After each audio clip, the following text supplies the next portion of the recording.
Okay.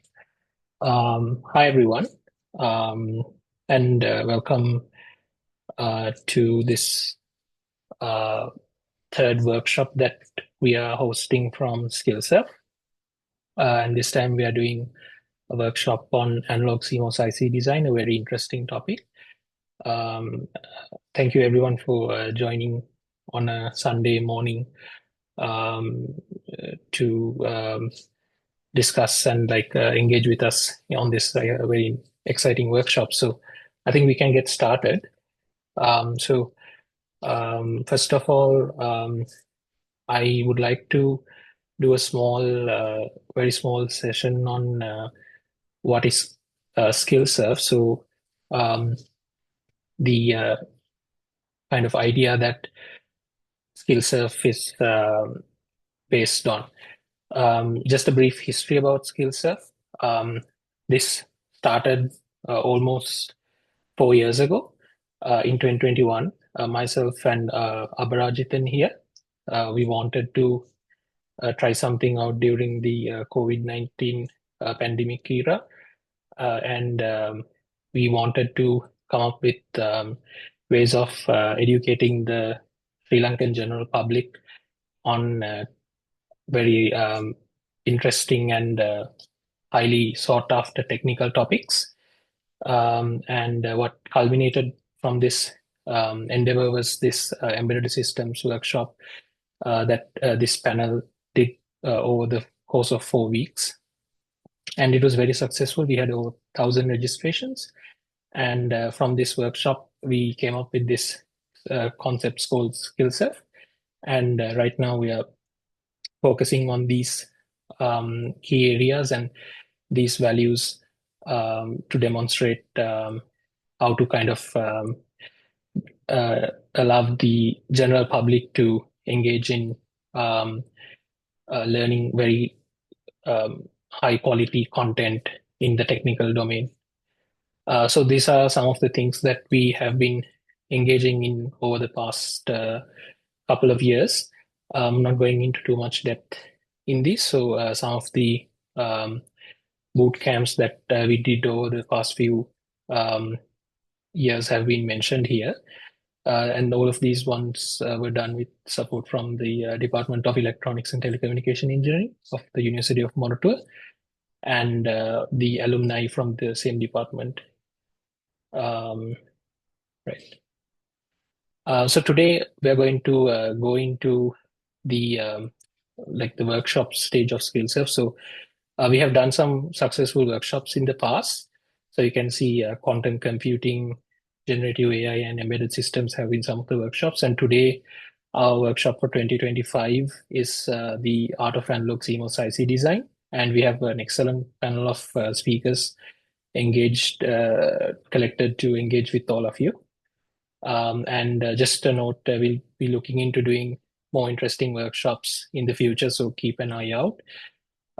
These are some of the workshops on advanced digital system design and RF CMOS IC design.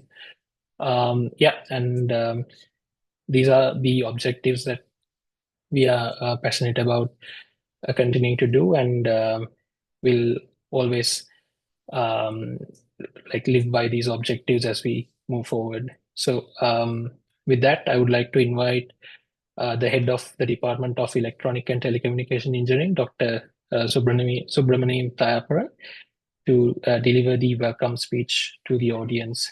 So the stage is yours.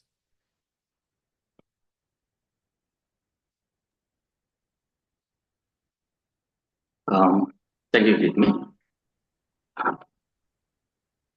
Good morning, everyone. It is truly a pleasure to welcome you all to this exciting workshop on Analog IC Design.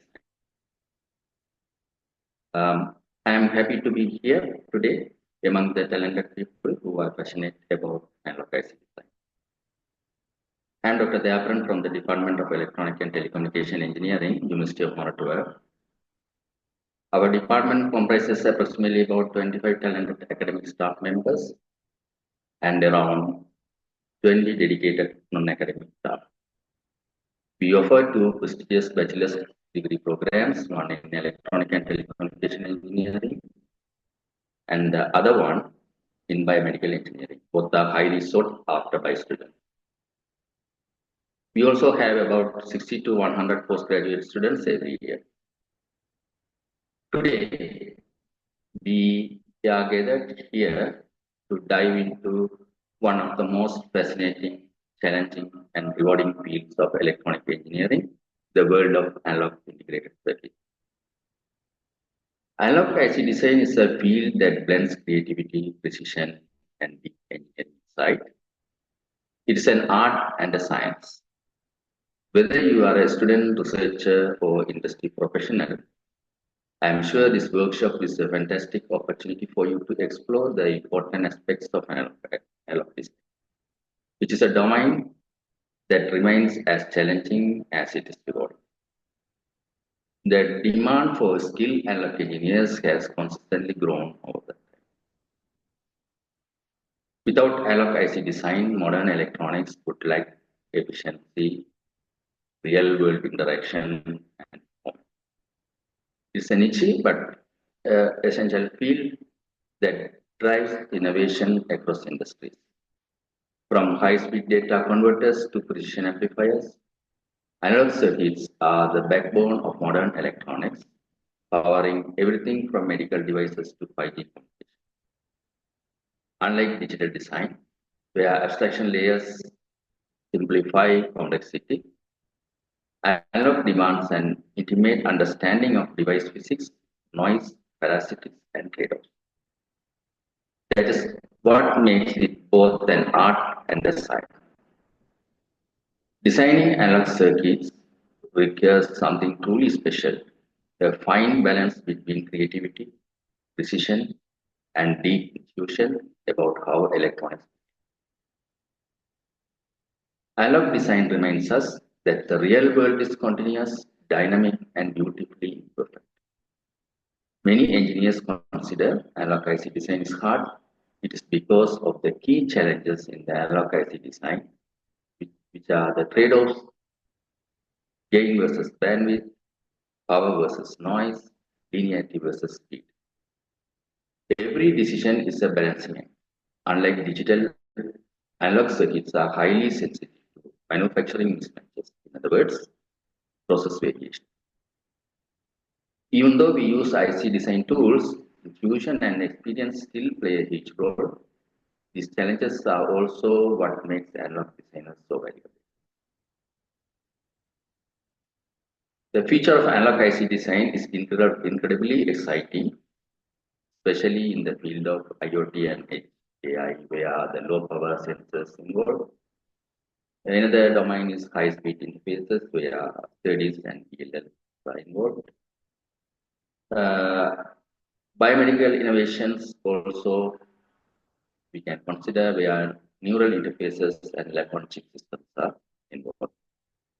Today, you will get hands-on with tools, simulations, and design methodologies.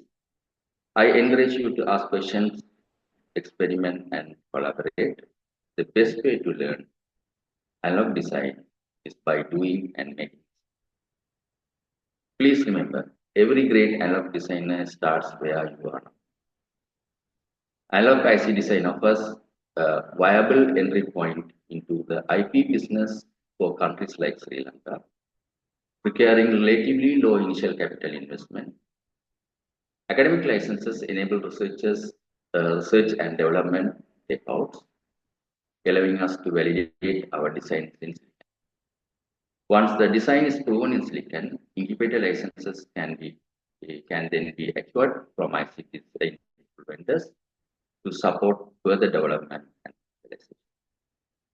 Sri Lanka's education system, which effectively identifies the top talents, provides a key advantage in this field where analytical thinking and creativity are essential.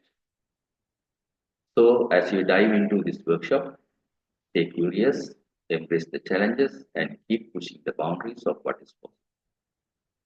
Analog design is not just about theory, it's about hands-on skills, design thinking, and innovation. Over the next sessions, you will be learning from some of the best minds in the field. Big thanks to the organizers for putting this together and all of you for being here. Welcome once again, and let's make this workshop a memorable and insightful. Thank you. Thank you very much, sir. Yes, thank you very much, sir, for that very insightful welcome speech and your personal advice on how to engage and grow in this field. With that, I would also like to uh, allow everyone to sort of engage with another important organization that has been established in Sri Lanka. That is the IEEE Sri Lanka, CEDA and CAST Sri Lankan chapter. So for that, I would like to invite Mr. Kavingopul Ekanayaka, the head of hardware engineering at Acceler, and also the chair for the IEEE Sri Lanka CAS and CEDA joint chapter, to speak to the audience about future opportunities and awareness about this chapter. Carving, over to you. Thanks a lot, Kit Min, for the introduction as well as the opportunity to join hands with you for this wonderful workshop organized by SkillServe. IEEE CAS and CEDA Sri Lankan Joint Chapter is very much honored to join with this great opportunity, bringing niche technology areas in electronics into Sri Lanka. So that is something that we have been also looking at building the electronic-based niche area ecosystem in Sri Lanka. So this is a wonderful opportunity for all the Sri Lankan students and young professionals mainly to join hands with all of us to build this ecosystem. We know for a fact that we have a lot of skills in Sri Lanka, but unfortunately the infrastructure of the ecosystem has not been built adequately to support them or to adapt their skills. So people who are really into this particular area of electronic design, both analog and digital, has most unfortunately had to leave the country and go to the places in the world where they are, they can utilize the opportunities. But with these efforts, I really believe that we will be able to retain that talent within Sri Lanka itself. Like while enjoying the nice weather and climate and everything in these tropical countries, still you can enjoy the hands-on experience of niche electronic areas. So that is the hope that we have. So that is the very reason that we are joining in hands with these the organizations like SkillServe to build up this culture in Sri Lanka. So I think most of you are here joining with us today are either undergraduates or postgraduates or recent graduates, young professionals. So either you are a student or a young professional, which is a very crucial area that we focus everywhere in IEEE. So basically, IEEE itself is the largest professional organization in the world, where one of the major focus is the electronics field. So within that, there are several technical societies available in within IEEE, IEEE CASS, or Circuits and Systems Society is one of the major societies looking into the analog and digital IC design domain, or all the related circuit system designs. And also, in addition to that, the Council on Electronic Design Automation, IEEE has different councils. So council is something that is a joint venture of several societies. So societies like CA, Circuits and System Society, Computer Society, Communication Society, likewise several societies got together and work on Sri Lanka, work on one particular domain of electronic design automation, which is used for all these scenarios, because the circuits and system design always depends on electronics design automation tools. So this Council on Electronic Design Automation tool is specifically looking into this area. So let me get into a small introduction or some awareness about the Circuit and System Society and its opportunities, as well as the CEDA Council opportunity. Some of the opportunities, I'll try to quickly go through this one, and at the same time, I'm so much honored to be here, not just representing CAS and CEDA joint chapter, but also to be here with you in this prestigious panel. Somehow, very coincidentally, the couple of panelists have been my very good friends from the undergraduate studies time. Both Dr. Shan and Dr. Udayang, Nilan Udayang are my own batchmates. We are not just batchmates, but we are very close friends, worked on several things together at that time. So I'm so happy to be with them in this panel, and also very much honored to be with Dr. Tayaparan, my teacher back then as well. So it's a very silent but very skillful person. And so I'm so much happy to see that he's holding the head of the department position right now and guiding all the undergraduates to great heights nowadays. So thank you very much as well. So today I'm actually, even within the IEEE, I'm wearing several hats. Currently, I'm serving as the treasurer of IEEE Sri Lanka section as well. But today I'm wearing the hat of vice chair or the chair-elect of IEEE CAS CEDA Sri Lanka joint chapter. So why to choose CAS CEDA, CAS or CEDA? So I'll take you through several opportunities that you can find out. In addition to join as an IEEE member, if you join CAS or CEDA chapter, how you can enhance your skills and career growth and so on. So either you are a student or a young professional, there are a lot of opportunities in both cases. So if you are a student or the undergraduate student or postgraduate student, definitely you can create a student branch chapter of CASS specifically in one of your institutes. If you already have a student branch in your university, within Sri Lanka, we have 22 student branches. So if you are under one of those student branches, definitely you can form. We don't have any CASS student branch chapters yet, but we are very much looking forward to form one, because the CASS and CEDA Sri Lanka chapter also formed very recently at the beginning of this year, and now we are planning to expand it to student branch chapters as well. So to access the cutting edge technology and knowledge in the circuits and systems design domain, you can join CASS or CEDA specifically, because you get the chance to get into extensive libraries like IEEE Export Digital Library and magazine subscriptions, special magazine subscriptions from the society, and to get to access to top journals and IEEE transactions. You can get into the IEEE CASS or CEDA websites and get more information on that. I'm just touching here as an awareness session. To get more information, please, you can easily search on the internet and get into the websites, and they have a lot of information available for each and every thing that I mentioned here today.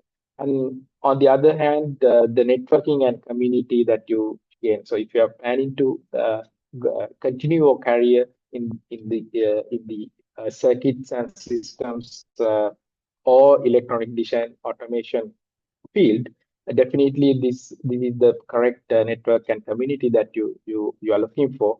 So there are a lot of international conferences like ISCS, DAC, or commonly known as DAC, And you can get a lot of discounted access and grants to publish papers and related uh, uh, other activities within those conferences, like design competitions, other uh, related competition, and etc. And if you engage with the local chapters, you can connect with the peers, expand your network, etc. And then also, of course, the volunteer opportunities will get you much better advantages, like getting to organizing conferences, getting to technical committees, and explore uh, more opportunities with the peers. And then for the professional development, both CASS and CEDA offers a lot of educational resources like webinars, workshops, and recognized courses. And then specifically the Distinguished Lecturer Program of CASS and both CASS and CEDA. You can go to their websites and find out Distinguished Lecturer Programs, and you can find the profiles of all distinguished lecturers who are experts in this particular world. Most of them are IEEE fellows who are excelled in specifically like analog IC design and digital IC design, etc. So you can get into uh, uh, these experts if you join hands with us very easily. And always both CASS and CEDA recognize the excellence of the members and volunteers everywhere. So society awards are there up to $8,000 yearly.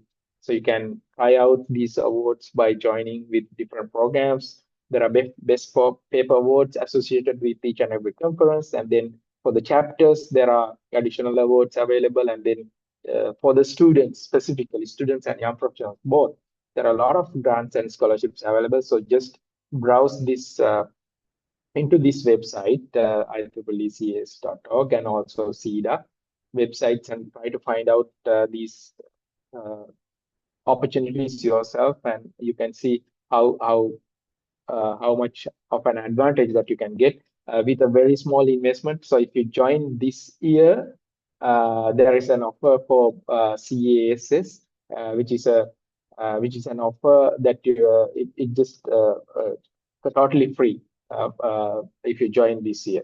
So there is a new opportunity that you can get into. Either you are a student member, a registered member, or a member.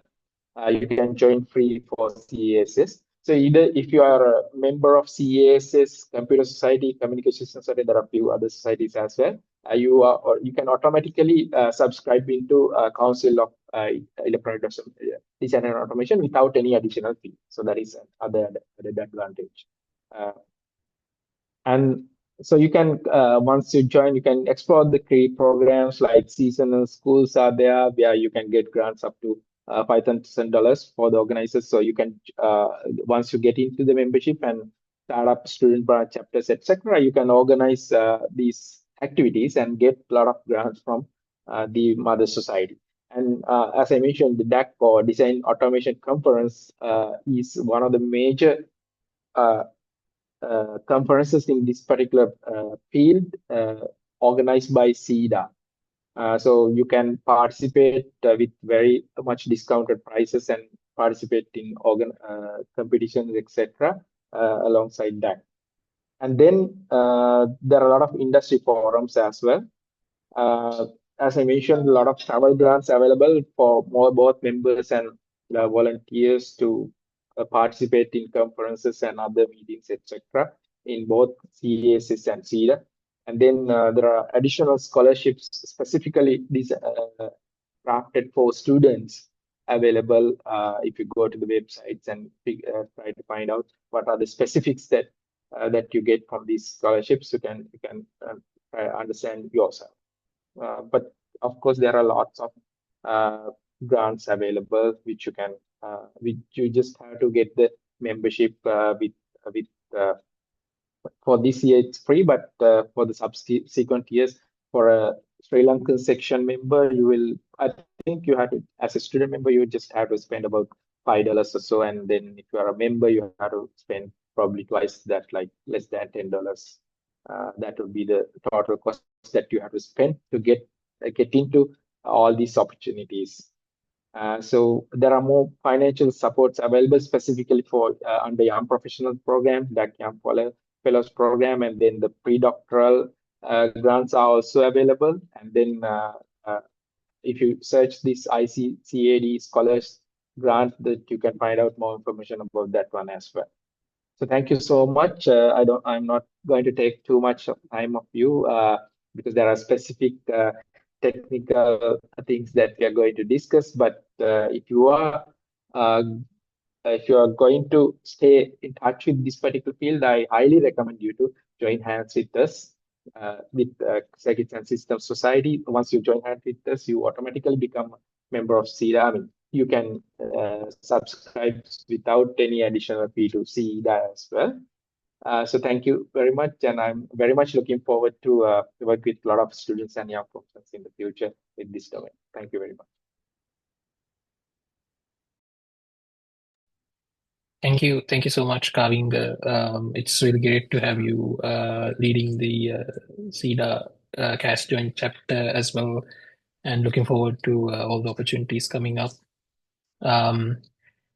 With that, I think we are ready to move into one of our two keynote speeches today. And we have very interesting two speakers. For the first keynote speech, I would like to invite Dr. Shan Jayasinghe. So a bit of background about Dr. Shan. So Dr. Shan also graduated from the Department of Electronic and Telecommunication Engineering, and he's currently a senior lecturer in business management at Solent University in England. And he also recently started a YouTube channel called Tech Policy Forum, and it has close to 2,000 subscribers now. And he actually talks about really interesting technical topics that are actually valuable to the Sri Lankan economy and uplifting our technical capabilities and our economic strength in the world in general, but in the South Asian community as well. So I would like to invite Dr. Shan to share your valuable thoughts with the audience and inspire us on how to take Sri Lanka to the next level in terms of technology development. I'll also share your YouTube in the chat so people can check that out as well. Go ahead, your stage is yours. Thank you so much, Hitmin. Thank you so much for the invitation. Thank you so much for having me. Taparan sir, it's nice to see you after a long time. And my batchmates, Kavinga Upula, and Nilan, it's nice to see you as well. Good morning, everyone. So as Hitmin said, my name is Shan. I'm not into the tech. I'm not going to talk about the technical aspects of this subject, but I'm more focusing on the policy aspect of what you call the IC design industry. So let me share my screen.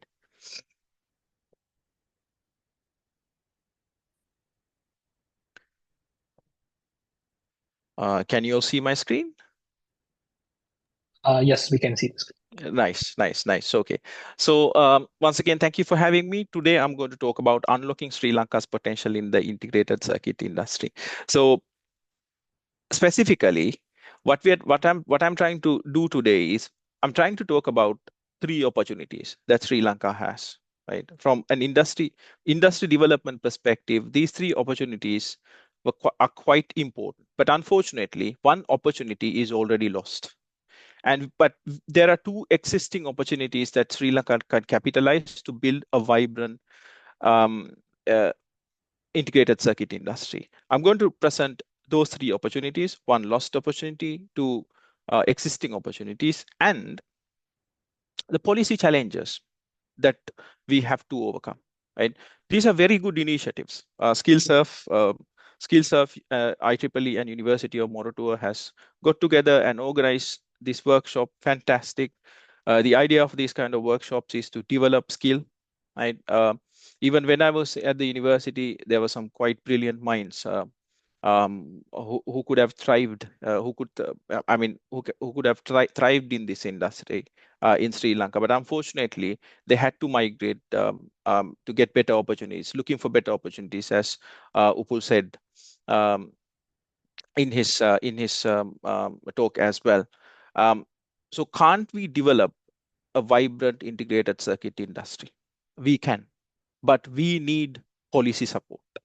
That is the thing which is lacking in Sri Lanka. It's a massive concern, right? To give you a bit of context, the last time Sri Lanka has established a mass scale industry, right? The last time Sri Lanka has established a mass scale industry, a product driven industry through policy, proper policy decision making, is when Sri Lanka established um, the apparel industry, right? Um, that is way back in 1980s. After that, right? After that, yes, definitely some service industries were established between after 2005 and after 2009. Now, if I talk about some of the recent developments, by 2004, Sri Lanka had only a foreign remittance of a foreign remittance industry of around $1.3 billion. Sri Lanka received only about $1.3 billion as foreign remittances in 2004. But towards 2016-17, that grew, that expanded to $7.1 billion, right?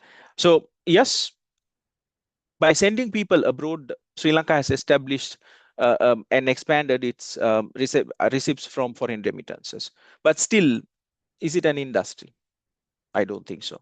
And after 2009, Sri Lanka has increased its revenue through tourism drastically. By 2009, Sri Lanka received only about $400 million through tourism. But after that, by 2018, um, Sri Lanka received a revenue of $4.5 billion through tourism. But those are services. The last time Sri Lanka established a successful product-driven industry was way back in 1980s. I don't know whether we have heard about Angalum Kamhal this year. That was the last project that Sri Lanka had policy backing of policy decision making from the governments and the state sector, right? But after that, unfortunately, we couldn't establish a proper product-driven industry. So back in 2018, myself, Nilan, and some other colleagues of ours, we just tried to understand why this thing didn't happen. And as a result, we dived into the policy aspects of establishing an integrated circuit industry, and we were able to identify a lot of barriers, a lot of policy level shortcomings that has prevented the establishment of integrated circuit industry in Sri Lanka. Right. Okay. With that note, I'll take you to a very interesting slide. This summarizes global trade by products in 2023. So this slide is a map of how global trade of products happened in 2023, right? So as you can see here, the most traded product in 2023 was crude petroleum. The second most traded product as a commodity, a single commodity, the second most traded product is cars. Third most traded product was refined petroleum, right? Look at the fourth most traded product, integrated circuits. This was not the trend back in 2010. This was not the trend, right? This integrated circuit was nowhere. But over the last 15 years, 13, 14, 15 years, the usage of integrated circuit industry has expanded exponentially. Reason is 4G and smartphone. Those two things, 4G and smartphones, really made the growth exponential, right? Apart from that, these futuristic technologies, as you know, I mean, you can talk about AI, you can talk about drones, you can talk about robotics, 5G, right? But the processing power is provided, processing power for these technologies, the advancement of these technologies is provided by what? Integrated circuits. It's not rocket science for you all because you are coming from a technical background, but this is the thing. This 910 billion is going to go beyond 200 billion, that is $2 trillion easily by 2035 because of the advancement, the exponential advancement expected in these areas, right? So this industry is going to be the next big thing. It is still not the next big thing. It is not still not the big thing. Still basically the petroleum industry is driving, is the industry at the moment, but this is going to be the industry within the next 10 years, right? Now, the question we have is, it is a $910 billion industry. How much of that is owned by Sri Lanka, right? So how much of that is owned by Sri Lanka? I don't think we own at least 0.0000001% of this $910 billion. It is an unfortunate state. What is the reason for that? Policy discrepancies, lack of policy level support, lack of policy in the government level, right? Now, I told you, this is going to get bigger and bigger and bigger, and this is going to exceed the global trade of integrated circuits is going to go beyond 2030, going to go beyond $200 billion by 2035, right? These two nations knew it. These two nations knew it. I don't know whether you're following the trade war, and I don't know whether you are following international news. Back in July 2018, a very interesting thing happened. People are talking about tariff now because Donald Trump imposed tariffs on all the nations across the globe, right? So, but when did he started it? July 2018. For the first time in the history, not history, I would say, in post-World War II era, post-World War II era, Trump imposed tariffs on China, specifically on this single product called integrated circuits. Why? The reason is in 2015, China launched this program called Made in China 2025. Right? What was this? What was the objective of this program? This is an absolutely unbelievable policy level initiative. Chinese government, Chinese Communist Party initiated this program, and the objective was to make China the world leader in these 10 areas, right? From electronic equipment to medical devices. But if you closely look at these 10 areas, apart from new materials, to get the world leadership, to become the world leader of the remaining 9 areas, semiconductors is an integral part of, it's an integral part of the remaining 9 areas, right? So United States at that times and still is the most powerful country in the world, and the most technologically advanced country in the world. And in that sense, I think I really respect United States because it is the country which is changing the world in all. It is the country which has changed the world in all fronts. I mean, we can have a separate session on that, and we can discuss how the first industrial revolution took place, and then we can talk about Vanderbilts, the Rockefellers, and then we can talk about these big 3 companies, General Electric, AT&T, and Bell Labs, the famous Bell Labs, the partnership of these 3 companies, and then how those 3 companies got together to develop this amazing piece of work called transistor, how John Bardeen, Walter Bratte, and William Shockley designed it and then later won the Nobel Prize, and then how William Shockley moved to Santa Clara Valley from New Jersey to initiate Shockley Semiconductors and initiate this so-called US Silicon Valley. It's a fascinating story, right? But US was leading in most of these industries, and US didn't like it. So how did they control it?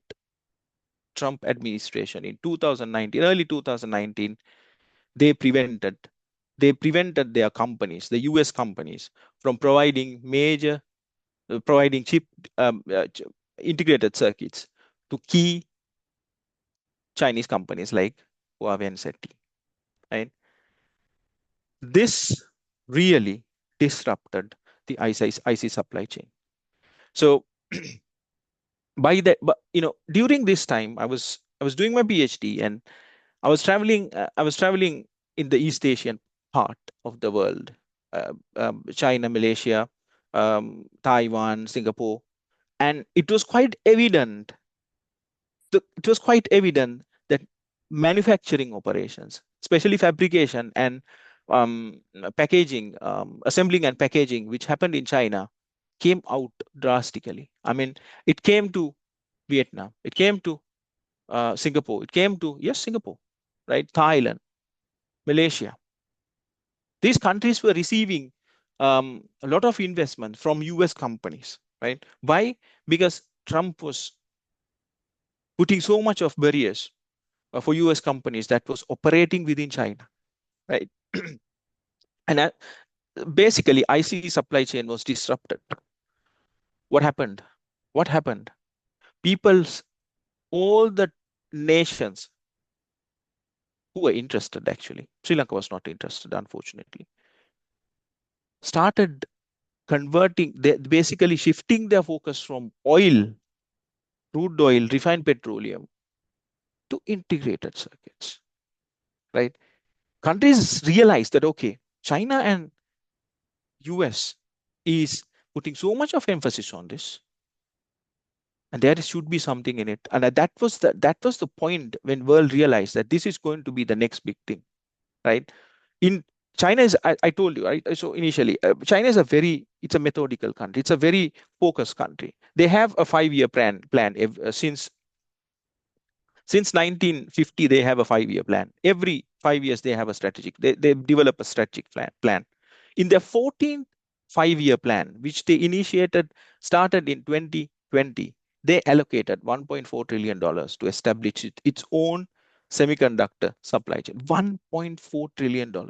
Obviously, Biden administration, as soon as they came into power, they announced this $50 billion package, subsidies package, and obviously South Korea launched a subsidies package of $450 billion. So people spend more than $1.5 trillion over the last 6-7 years in this industry. But the question was, how much of that money came to Sri Lanka? Approximately, I would say zero, right? Who benefited from these projects? Vietnam, Mexico, Israel, Taiwan, Singapore, Malaysia, Eastern Europe, countries like Poland, Georgia, Latvia, Lithuania, these countries, and Armenia, these countries basically benefited by they have they teach their students, they teach their young brains, they train their brains on how to use technology, just like we do. At the same time, from a policy perspective, they keep an eye on what is happening around, right? The policymakers know what is happening around. So when something like this happens, $1.4 trillion to be spent over a period of 5-6 years, that's a huge amount of money. Someone should have gone to Beijing and discussed officially the possibility of partnering with this program and become a part of Chinese semiconductor supply chain, but that didn't happen, unfortunately, right? That didn't happen, unfortunately, right? So now, why didn't anybody go there? Reason is before explaining the reason, Hitmin, I hope the time is the time is under control. Is it? Yeah, totally okay. Okay, right. So now there is you have to ask now. The reason is this. You have to understand this concept of value creation and value capture. What is value creation? Value creation is creation of money, creation of wealth, right? Value capturing is capturing a portion of the wealth created by a value creator. Now, in the world, there are two types of companies and two types of countries. US, for example, is a predominantly value creating economy. Why? They create money, time, every year they create industries which were not there the year before. They are very good at creating wealth. Now, there are countries which we refer to as predominantly value capturing economies. Vietnam, for example, is a predominantly value capturing economy. India, for an example, is a predominantly value capturing economy. What do? Their policy level people goes across the globe to predominantly value creating economies. And what they do is like, is it anything? No, nothing. So what they do is like, they go to, for example, US, they go to European Union, they go to Japan, they go to Taiwan, and they tell, look here, we have this, we can facilitate the establishment of your operations, the operation of your companies at our shows. We'll give you this. Come and invest in our shows, right? What they try to do is like, they try to capture a portion of the value that is created by predominantly value creating economies. I'll give you an example.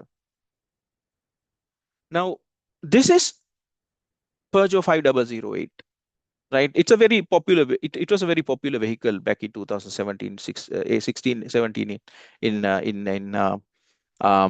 Sri Lanka. Now, Peugeot 5008 is manufactured in France, right? So the value, the design is being built in France. In this case, French company Peugeot is the value creator. But what are these companies around? What are these names around this vehicle? They are the suppliers, which is dispersed across the globe. Some are in India, some are in South Korea, some are in China, some are in Germany, some are in England, some are in Brazil. So what does this mean? In 21st century, right? In 21st century, product development, manufacturing happens as product networks, right? As networks. Peugeot is not manufacturing this 100% within France. They get the support of companies outside France. So in this case, France is the value creating company, and India, South Korea, China, Germany, they are the value capturers. So we have to understand this concept, right? We have to understand this concept to become successful in tech policy creation, right? So another example, Apple iPhones. Apple iPhones are, predominantly manufactured by this company called what? Who manufactures Apple iPhones? iPhones are manufactured by Apple iPhones are manufactured by what? Foxconn. Foxconn is a Taiwanese company, right? From who designed Apple iPhone? It's Americans. It's Americans in the sense Apple. Apple was the value creator. Before 2007, there was no Apple iPhone. There were no smartphones, right? 2007 is a special year, right? So we came, myself, Upul, and Nilan, all three of us came to the University of Moratuwa in 2007. It was a special year because that was the year which Steve Jobs and Apple revolutionized the world by introducing this thing called Apple iPhone, right? But the special thing is, even though Apple was created by the Americans, from every Apple iPhone that is sold in the market, something between $50 to $150 from each device goes to Foxconn. And it is said in 2022, Foxconn has earned a massive $42 billion by manufacturing just Apple iPhones. Imagine a company, single company, by capturing value, has earned a revenue of $42 billion. Now, what is the reason for this existence of companies like Foxconn? It's the understanding of policy, right? You can train people. I mean, you can train thousands of people, but when you don't have policy to support the creation of jobs for these people, they become hopeless. The only option they have is going abroad, right? Now, what I want to tell, I'm not going to play this video. I'm not going to play this video. Any questions? Any questions? Okay.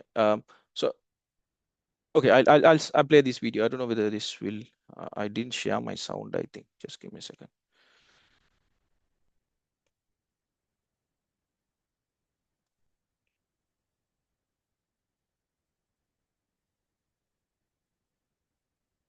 French manufacturer Renault builds its new electric car Zoe in France. Most design and engineering work on the car took place at Renault's Technocentre near Paris, but some was handled at other sites worldwide. Similarly, many of the Zoe's key components, like the chassis, windscreen and tyres, are manufactured in France. But each car has thousands of components, many of which come from somewhere else: an electric battery from Korea, engine components from Germany, a satellite navigation system from the Netherlands, and the list goes on. It's fair to say that a car rolling off the assembly line is made in France and has created jobs there, but it has also created jobs and value in countries worldwide. Economists call the complex process by which an automaker designs, builds and sells a car a global value chain. They are Right. So, French manufacturers. and there are so many other industries.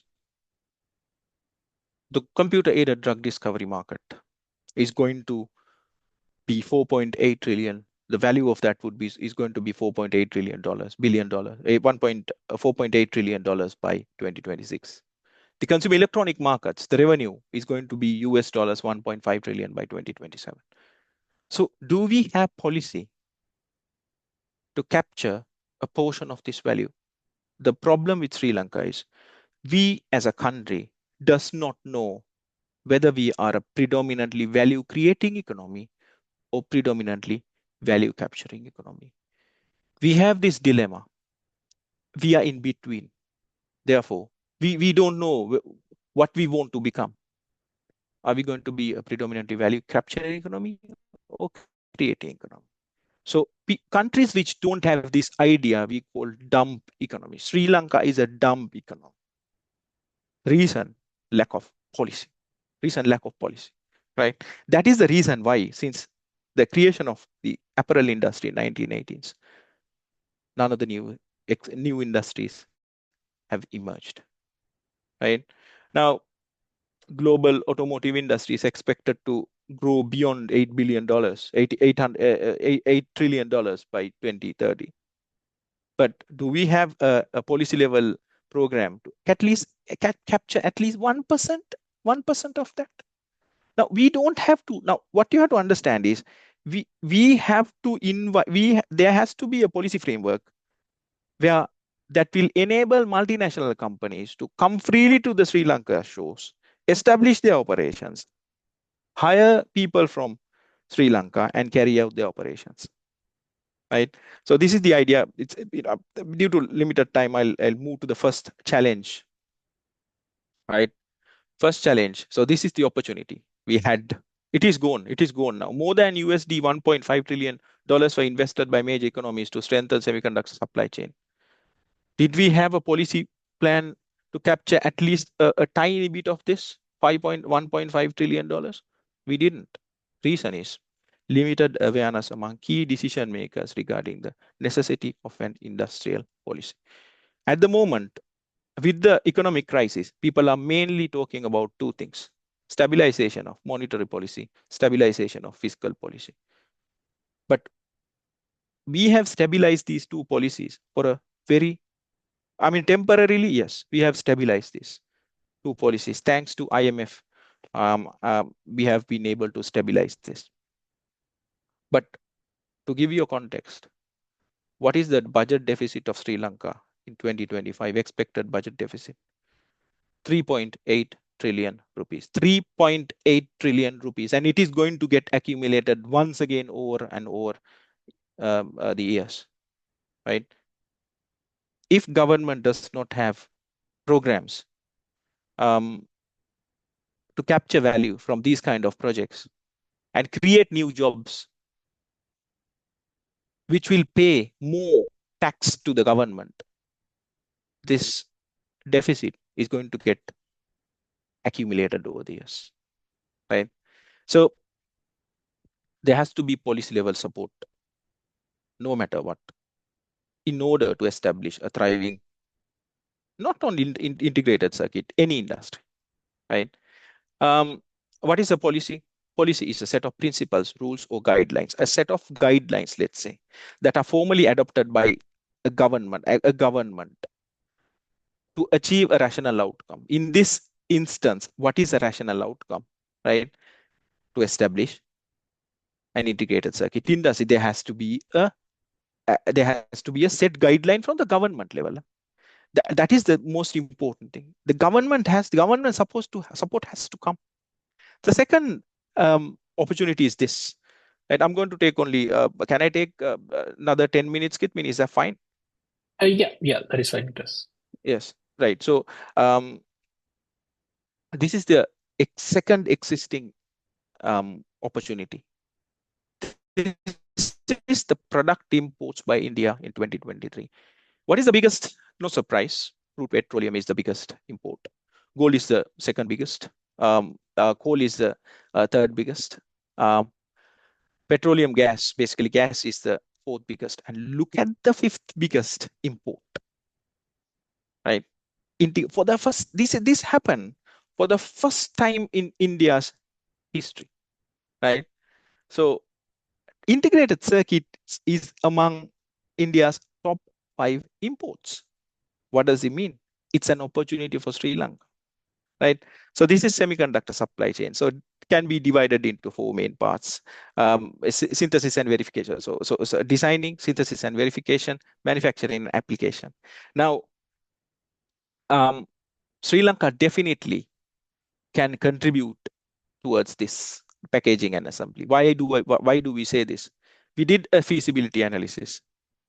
Sri Lanka has the resources to do this, right? We might have to do some changes in our policies, but definitely establishment of fabrication, no, not a possibility at all. Infrastructure is a massive thing. India is importing $18.6 billion worth of integrated circuits, right? Now, when China started to emerge as a manufacturing powerhouse, right? What happened was, like, countries around China benefited massively. The high-tech boom, because of high-tech boom, fabrication started to happen inside China, Taiwan, and South Korea predominantly. So which are adjacent, very close to China. Testing, packaging, and assembly started to take place initially in Malaysia and Thailand, later in Philippines and Vietnam. So we are very close, right? We are very close to India. There has to be a policy discussion. Now, definitely this value is going to go up. Why? High-tech manufacturing is going to foster and going to expand in India in the coming in next 35 to 40 years. And when high-tech manufacturing goes up, expands, what automatically happens is the importation of integrated circuits is going to expand. We cannot do fabrication. Mostly fabrication, if it started in this region, it will happen in India. Mostly because they have the infrastructure we don't have. But definitely what is fabricated in India can be packaged and assembled in Sri Lanka. Personally, I believe from a policy perspective, no matter what is discussed in the policy in the political arena, we should build a bridge between India and Sri Lanka. I have reasons to tell that, but I don't have time to explain that. If anybody wants to know the rationale for that, you can personally contact me, right? So this is the second opportunity, right? This is a massive opportunity which is looming. India is getting bigger and bigger and bigger, and it is going to surpass Japan this year. Watch out for that. India is going to be the fourth largest economy in the world, and it is going to be a developed economy by 2058. That is their forecast. By 2058, they have forecasted that India is going to be a developed country, right? A massive economy, right? Now, opportunity, India's IC imports are growing, but problem is, does our policymakers know this? There is no awareness. Somebody has to create this awareness. The third existing opportunity. This is the biggest opportunity we have at the moment, Synopsys. Right? Why do I say this? So there is a theory which says, okay, a country can do now these three things. Start establishment of startup ecosystems. Did we do it as a country? Yes, all of the universities started startup programs. But how many of them became successful? Very few, isn't it? Aligning overall education strategy to support expansion of the industry. Now, for example, we teach IC design, basically integrated circuit designing, analog, digital, in most of the engineering programs. Now, for example, we teach AI.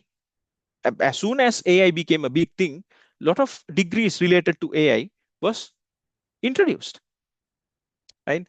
Supporting existing research centers and establishing new ones. Slintech, for example, was supported since 2007. But the problem is this, to reap the success of these three things, startups, education system, and research centers, you need to have money. Money is the most important thing, whether you like it or not. You need to have capital. Sri Lanka is a cash-strapped country. Expected spending, $8.8 trillion rupees. Expected revenue, 5 trillion rupees. Budget deficit, 3.8 trillion rupees. Can Sri Lanka spend money freely for the betterment of these three things? Can't. Then who is going to spend this money? For the theory says the success of East Asian countries have been studied a lot. That subject area is called global production sharing. And one of the leading researchers in that area is Professor Premachandra Tukorala. He's a Sri Lankan in Australian National University. And he's a proper policy maker. He's a proper policy person, right? So he has also published in this. If you have multinational companies, a lot of multinational companies who can support the three things, startups, education system, and research centers, then the system will thrive. But without multinational companies, proper companies with money, you cannot thrive. Synopsys is a multinational company. We have a massive opportunity here. At the moment, Synopsys employs around 200, 220 employees. I don't know whether Achinta is here. So, and Sri Lanka, Synopsys brings around $5 million to Sri Lanka annually. With the support of the government sector and private sector higher education institutions, training 200 engineers by 2029. So this was something that we discussed with Synopsys, with Farazi, with Achinta. And this is a number that Sri Lanka's higher education sector can train in this sector, integrated circuit sector, by 2029, right? They might not be highly skilled as people with PhDs in this area, for example, Nilan, right? But training is possible. Training 2,000 engineers is possible, right? Synopsys can do that. Synopsys has resources to do that, right? Human resource could be a problem, but compared to this problem, creation of jobs, training people is not a big challenge for Sri Lanka, right? This is the biggest challenge, creation of jobs. So Synopsys is proposing this. They are requesting for the government intervention to attract their customers to the shores of Sri Lanka. Now, does governments do this? Yes, this is the main job of a government. What is the main job of a government? Creation of jobs. That is what Sri Lankan governments have not done over the years. So Synopsys is pleading for government. They are going after the policy makers. But are they listening? I don't. Right? If we can create 2,000 engineers who can work in the EDA and IC design industry, we can create a small, tiny integrated circuit industry, which values more than close to $50 million by 2029. It's an ambitious plan, but Synopsys is for this. Is basically really passionate about that. As far as I know, they met the head of additional secretaries, Mr. Russell Aponsu, a couple of weeks ago. I think Rangasa also joined that meeting along with Synopsys, and recently they met Chaturanga Besingha. So, and before that we met a lot of people, myself, Nilan, and yeah, we met a lot of people, and we just highlight the importance of policy level support for the expansion of this industry. But once again, limited awareness among the government officials and the political arena is a massive, massive problem. Another major challenge, limited knowledge among technical professionals in Sri Lanka about public policy and technology management. I personally believe that all the technical faculties, faculty of sciences, faculty of engineering, technology faculties should have a separate department with seriously teaches technical talent, public policy, and technology management. Why do I say that? I don't know whether you have heard about these transformation programs that were carried out by successful ones that has been carried out by East Asian countries and the Eastern European countries after Second World War. Vietnam, Doi Moi, 1960s Taiwan, early 1970s Malaysia, late 1970s China. Who has pioneered these transformation programs? Engineers. US engineers who have migrated to US that has had extremely high level of knowledge about public policy and technology management. As engineers, you should learn public policy and technology management. Engineers who are well aware about public policy and technology management can do an absolute miracles. Can do absolute miracles. Personally, with evidence, we suggest all these Sri Lankan universities which has technology faculties, engineering faculties, science faculties, to focus on giving proper public policy education and technology management education to students, right? No matter how hard we try to teach technology education, teach them technical stuff, without public policy and technology management education, they will not be able to fulfill their highest potential. One final thought. Upul, since you are representing IEEE, Machang, and SkillSurf, Kitmin, I don't know whether Subodha is here, Thaparan sir, and all the university community. Can we get together to conduct a policy dialogue with the participation of key decision makers? I mean, a nice discussion of maybe one day to discuss the importance of giving the policy level support to establish a proper industrial policy. Now, people like Dhananath, Advocata, and Verite Research, they are conducting very good policy level dialogues related to monetary policy stabilization and fiscal policy stabilization. But Sri Lanka, that is not enough. If Sri Lanka to become a better country, if Sri Lanka to thrive economically, we need to start as soon as possible a policy level dialogue on the establishment of a proper industrial policy which focuses on target areas. One target area could be integrated circuits. There are other target areas that we can suggest, but one definitely can be integrated circuits. So there are some appendices. I'm not going to go through them, but thank you so much, Kitmin, for the opportunity. Right. Thank you so much, Dr. Shan.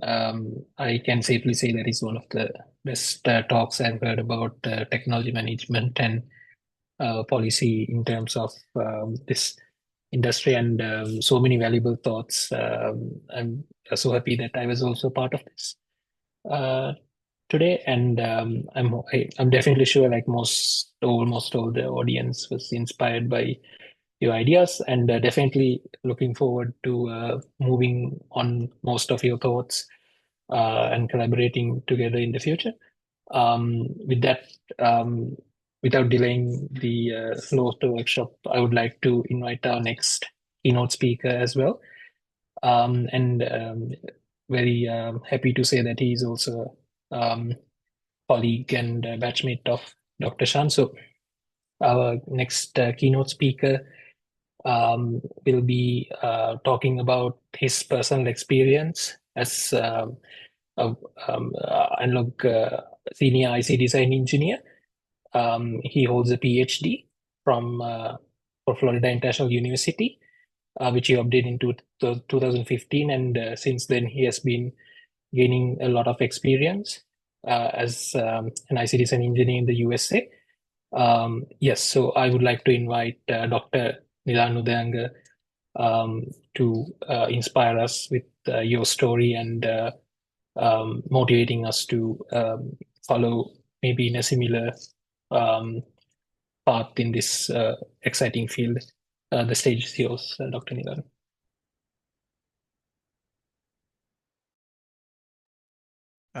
You can hear me, right? And you can see my screen? Yes, yeah, we can see your screen and hear you. Thank you. Okay. Good morning, everyone. Yeah, thank you very much for giving me this opportunity to speak to you today. It's truly a pleasure to be here. I hope based on the presentation from Dr. Shan, you already now know why you need to choose career in IC design. But let me elaborate a bit more. I'm Nilanu Deanga. Currently, I'm working as a senior IC design engineer at Certec Medical. I have titled my presentation as The Heart of Innovation, choosing a career in analog IC design. I chose this title very intentionally because I think the ICs, especially the analog ones, are at the heart of almost every electronic innovations you see around you, starting from mobile phones, tablets, to like life-saving medical devices. So let's dive in and take a closer look at what the IC design is and see what are the opportunities you may have in the future that you can explore. This is the outline of my presentation. I will start with describing what is an IC and what is IC design. I know this audience spans a wide spectrum, where those who just started exploring electronics, to those who deep dive into electronic designs. So bear with me, I will start with the basics and then slowly move into other topics.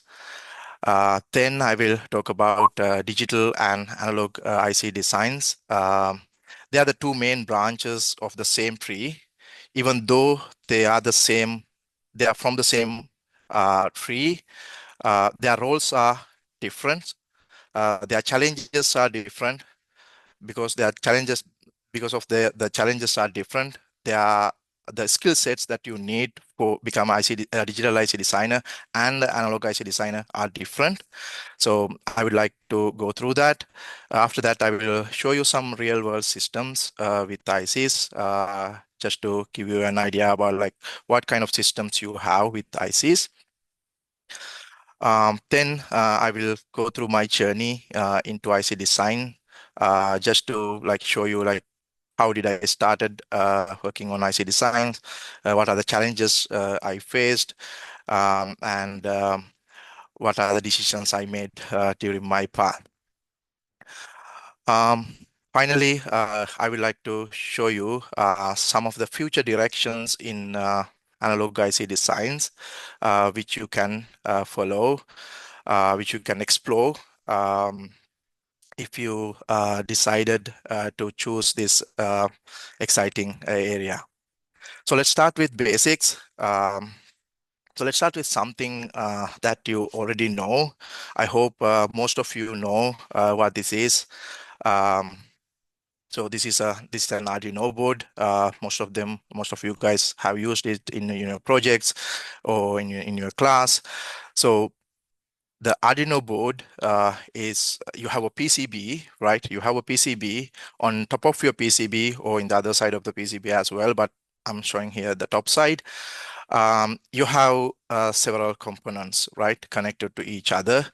So you have capacitors and you have resistors, and also you have some integrated circuits or ICs or chips. We normally call it as chips, right? So we have several ICs. This is one IC. It is ATmega 2560. And it is the microcontroller of this board. And then we have another IC here. This is basically a converter between like the USB, like you are connecting this port into your computer through a USB. So that USB, you are converting that into a language that the microcontroller can understand. So this is basically a converter. Then you have another IC here. That's a voltage regulator. It's regulate the voltage that supplies to the microcontroller. So likewise, you have several components on the PCB.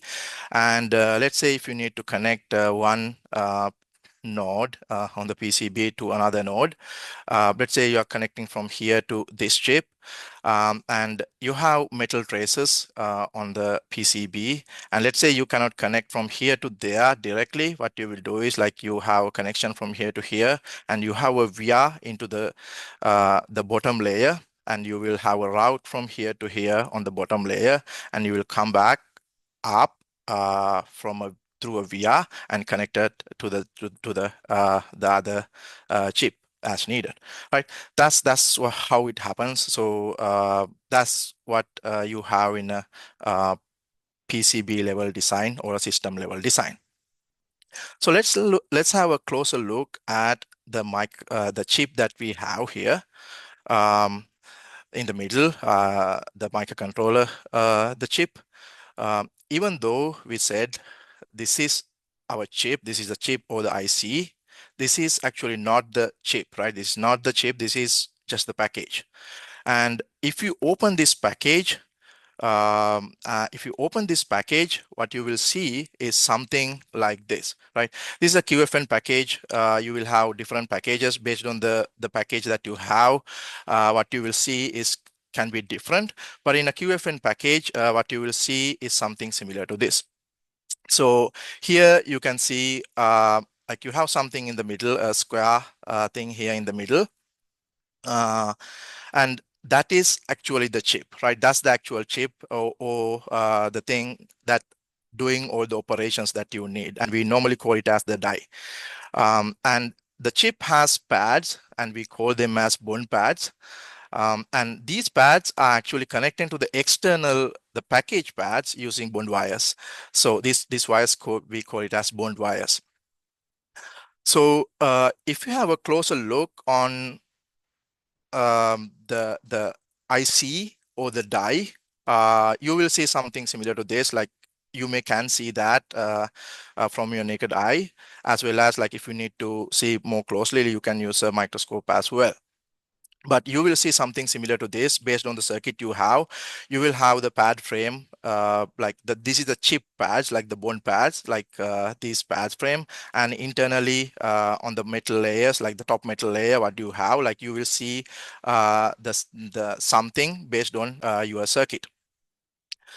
So let's say like if we get a chance to go inside the IC, like yes, we cannot do that, but let's say hypothetically we can go in. If you go inside of an IC, if you go inside of an IC, what you will see is something like this. What you will see is something like this, right? If you look at the left picture, right? This is not the complete IC, but part of the IC in the 3D shape. So you can see on the bottom, you have the silicon substrate, like the CMOS circuits are designed on a silicon substrate. So this is the silicon substrate.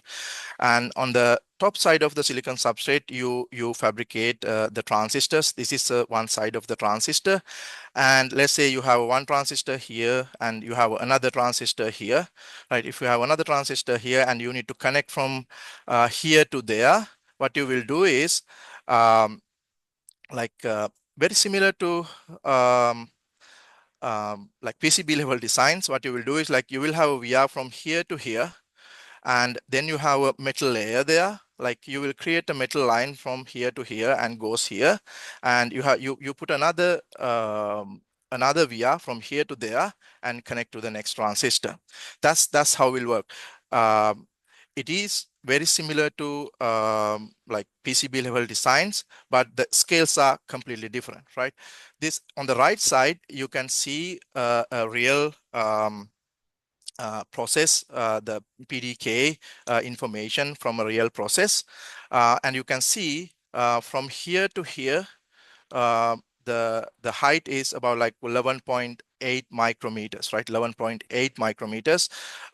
And here is the here you can have your transistors. You can have your transistors, NMOS transistors, PMOS transistors, and these are the metal layers you have. Like in this process, you have 1, 2, 3, 4, 5, 6 metal layers you can connect to different places that you need.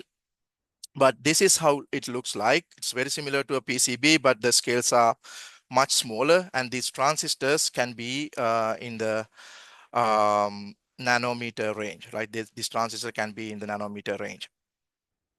So these ICs are fabricated in fabrication foundries like TSMC, Intel. There are so many others. And the question is now, like, who is giving this information or the instruction about to fabricate this IC as it is? Like, okay, place a transistor here, and connect from here to here. Who is giving that information? So that's where the analog designers comes into play. So what the analog design, what the IC designers doing is like they create a layout, something similar to this.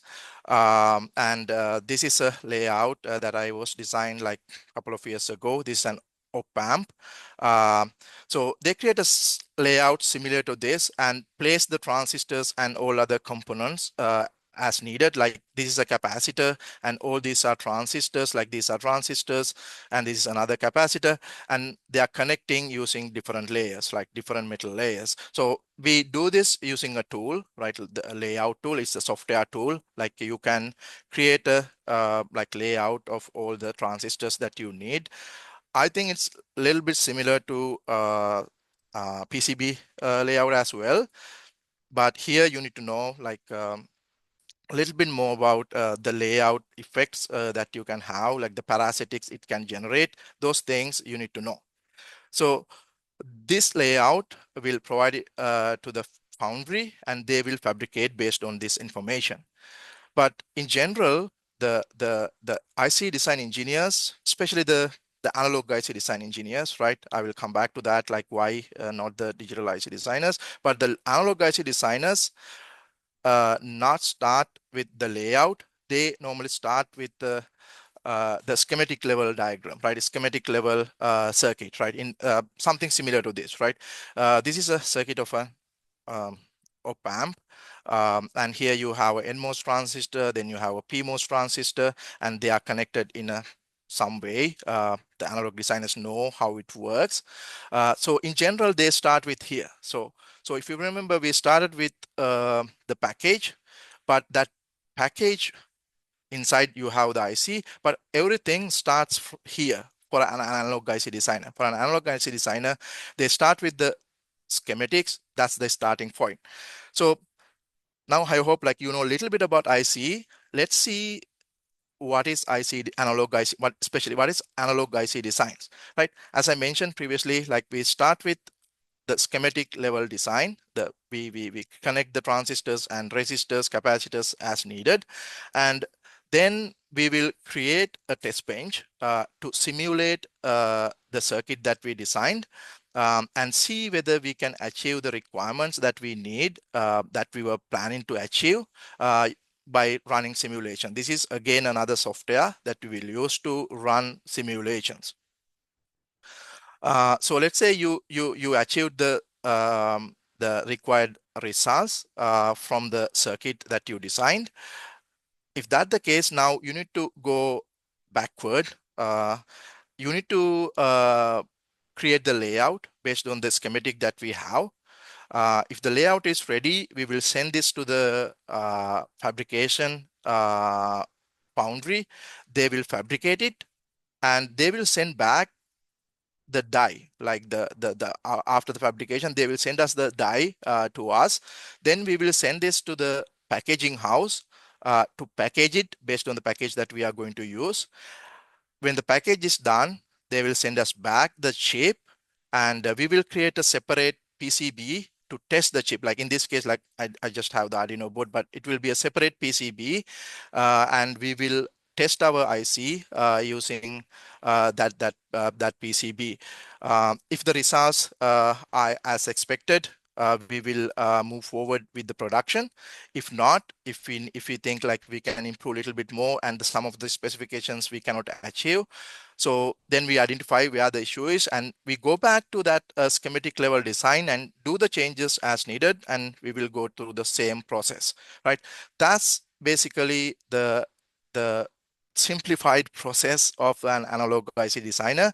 Like the analog IC designer needs to know about all these steps, right? Like starting from the schematic until you do the testing, you need to have an idea about like how it should work. Like even the PCB design, like you need to know like what are the sensitive nodes that you need to consider. So you need to know everything about that. So I hope you got some understanding about analog IC designs now, like what is the flow. So now let's move into understand the difference between analog IC designs and digital IC designs. So as most of you know, like the analog IC design, the analog circuits, right? Analog circuits deals with continuous time signals, such as sound. Like if you have a headset, like it will generate sounds. And let's say if you have a mobile phone, you have RF signals. Those RF signals are analog signals. So you need to deal with that signal, then you need analog circuits. So if you, so the focus of an analog IC designer should be basically transistor physics. He should be very good at transistor physics, which mean IV characteristics, operating regions, the noise and parasitics. Some of the words you may not know, but basic idea is like you need to know how the transistor works, like how it actually works. So you need to have that experience. So on the other hand, the digital designers, they mainly deals with discrete signals. They mainly have two stages, like the logic high and logic low.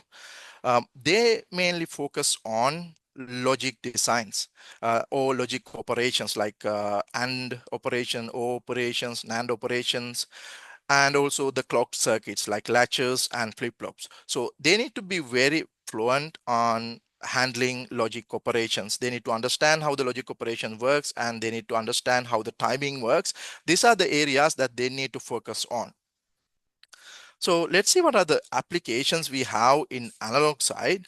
The analog IC design side, like you will have applications like amplifiers, the power management circuits, RF circuits, and like in mobile phones, and data converters, like digital to analog converters and analog to digital converters, right? Like analog designers are the one who's designing this. Like they will have the idea about like both analog and digital world. On the other hand, in the digital side, you will have microprocessors like the CPUs, like as in your laptops, and GPUs, maybe again in the laptops, and memory chips and digital signal processors. So these are some of the applications you may see in analog and digital IC designs and analog and digital circuits. If you look at the design challenges as an analog designer, the design challenges for an analog designer would be like they need to handle the noise. They need to understand where the noise comes. If they need to reduce the noise, they need to know like what they need to do. And they need to think about like the precision and accuracy they need to achieve. Based on that, they need to see like how much current I need, how much area I need. Those decisions they need to make. And also like regarding the layout, they need to know like whether I'm going to place two transistors together or far away. If I'm putting far away, like how that can affect. That kind of understanding needs to have for an analog designer, and those are the challenges they need to overcome when they are designing circuits. On the other hand, the digital, their main challenge is timing, right? They need to, most of the time, they are trying to make the fastest processor that they can make. So the timing is very critical. They need to synchronize all the circuits that they need to synchronize. And also they would like to like reduce the power consumption as much as they can. At the same time, they would like to reduce the area like as much as they can. And also like if you given the area, if you can put more transistors there, they can do so many things, right? So they need to know like what are the techniques that you can use to analyze the timing and to improve the timing. Those are the challenges they have in a digital IC if they are planning to like make a circuits using digital ICs, digital circuits. So based on the challenges that we have in the two sides, you can see those challenges are different. Because those challenges are different, the skill sets that you need as an analog designer and a digital designer are different. If you look at an analog designer, you need to have a deep understanding of transistor physics, how the transistor works. And also you need to have a circuit intuition, which means you need to know like when you see the circuit, like, yes, you can write the equation and you need to do that as well. At the same time, you need to feel that circuit, how that work, right? How that work, like so you need to feel that.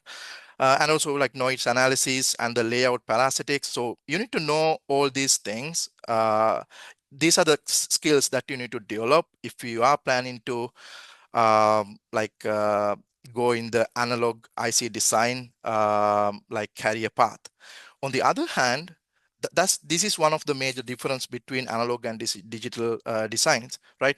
The digital designers, they start their circuit by coding the circuit that they are going to design using hardware description languages like Verilog or VHDL. So they need to be very good at like at least one hardware description language to code a design that they need to fabricate, right? And also like they need to know exactly how they can map a logic design or a state machine into hardware description languages. So you can see the digital designs, they start with the hardware description languages.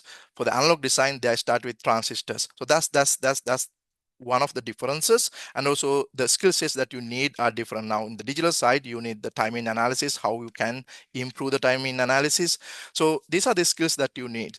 So you can see now the skill sets that you need for a digital and analog are different. So that's why you will have, give me 1 minute. Yeah, that's why you need like separate set of skills. If you are considering going analog IC, just think like what are the skills you need to develop. If you are planning to go in digital IC design like area, just see like what are the skills you need. Doesn't matter whether it is analog or digital, for sure you will have so much opportunities to explore. Another thing that I would like to emphasize here is, yes, you have digital ICs, you will have analog ICs. At the same time, you may have some ICs which has both analog and digital circuits, but it doesn't matter. When you create a system, you will have both analog and digital ICs in the system. That's how we normally create a system. To give you a real world example of a system, so this is the Apple iPhone 15. If you go inside of the Apple iPhone 16, if you remove the lid, what you will see is something similar to this. You will have 3 PCBs, right? One PCB is the logic board. Here, the logic mean like the digital board. In this board, you will have so many ICs. Most of these ICs are digital ICs, and they are the one who is doing digital processing, like digital processing in the iPhone. And then you have a memory board where you have connected all the memories where you save your data. And then you have the radio frequency board where you have all of the analog circuits, right? Analog ICs. So you need to convert your RF signals. You need to first amplify that signal, and you need the amplifier. Then you need to down convert it, and then you need to convert it to digital using analog digital converters, and send it to the logic board. And if you need to transmit a packet, most probably like it will generate in the logic board, and that logic that digital bit stream will send it to the radio frequency board, and it will convert to the analog using digital to analog converter, and then you will up convert and send it to a power amplifier, which is an analog circuit, and send the power amplifier will send that data through an antenna. That's how the system works. So you can see not like we are not only using the analog, or we are not only using digital, we need both, right? We need both analog and digital to create a meaningful system. Just to give you one more example based on my work, what I'm doing at Certec Medical, we are designing ICs for implantable medical devices. So basically these ICs will go into your body. So since they are going into your body, they need to be very small. So like even the system, they may have a small PCB, but you need to to reduce the area as much as you can. So what we normally do is like we will have both analog and digital circuits in the same chip. So we have the analog designers working on the analog part and the digital designer working on the digital part, and we will create this. We'll design one chip that has both analog and digital. So that can be one of the systems as well. So it's based on the application. You definitely need to have both analog and digital. Just to give you one more example, this is again the Apple Pencil Pro. In here, we have only one PCB. In the 2 sides of the PCB, you will have different ICs. They can be analog ICs and digital ICs. But one more thing I would like to show you here. Just see like how many IC design players you have just in one product, right? Just in one product, you have so many IC design vendors, like Qualcomm. That's the biggest in RFIC designs. And then you have ST microcontrollers, the Broadcom, the NXP, Skyworks. There are so many opportunities, right? There are so many. This is few, right? This is just one product, right? So you have so many opportunities to explore. For sure, you have so many opportunities to like, let's say you are planning to go for a job. Like there are so many job opportunities. If you know either digital IC design or analog IC design, you have so many opportunities to explore. So I hope you understand the difference between digital and IC designs. but doesn't matter which IC design stream you are going to select, you will have opportunities in both cases, right? And in a system, you will have both. And let me slowly move into give you a little bit about my journey into analog IC designs. I started my undergraduate study at the University of Morocco in 2007, as mentioned by Dr. Shan and Upul. And then in 2018, I selected electronic and telecommunication as my field. Even though I didn't know much about IC design, I think that's my first major step towards being a analog IC designer today. I didn't know much about IC design during that days, but I think that decision that I make to select the electronic IC design is a major step. Then I graduated in 2011 from the University of Morocco. Then I did a master's in University of Akron from 2013 to 2015. But up to now, I didn't do any IC designs, right? I didn't do any IC designs. I didn't know much about IC designs as well. But from 2015 to 2019, that's where I actually truly began my deep dive into IC design in Florida International University. Initially, it was a little bit challenging. I would say I didn't like it much because now I need to change my career path. And also, I didn't know much about analog IC designs, so I needed to learn so many things.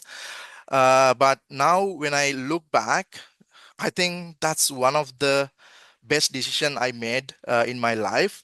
It changed everything, it changed everything. Now I can explore so many different opportunities if I needed. And there are so many opportunities that we can explore. Like if you know analog IC design, that analog IC design also has so many sub branches that you can explore. You can try any of them. So during my PhD time, I taped out my first chip. Like we did two chips, and we published one of them in IEEE Journal of Solid States. And that's the first JSSC paper from our research group. So I think that is an achievement. And then I did a postdoc at the University of Southern California, mainly focusing on ICs for implantable medical devices. So this is one of the chip that we designed, during that time. This is a dual band transceiver chip. This chip works mainly focusing on implantable medical devices, and it used on-chip antennas. Like these two are actually on-chip antenna. Like this is one antenna which worked at 2.4 gigahertz. Then the other antenna, this is another loop antenna. This works at 915 megahertz. So it was really interesting. I learned a lot during that postdoctoral time, and I think that is also another good decision that I made. Even though it took me like another one and a half years, instead of going directly into the industry, going into the postdoctoral position helped me to join the Certec Medical, where I'm in right now, where I actually designed several. I'm working in several projects. They have different sensors, stimulators, different applications.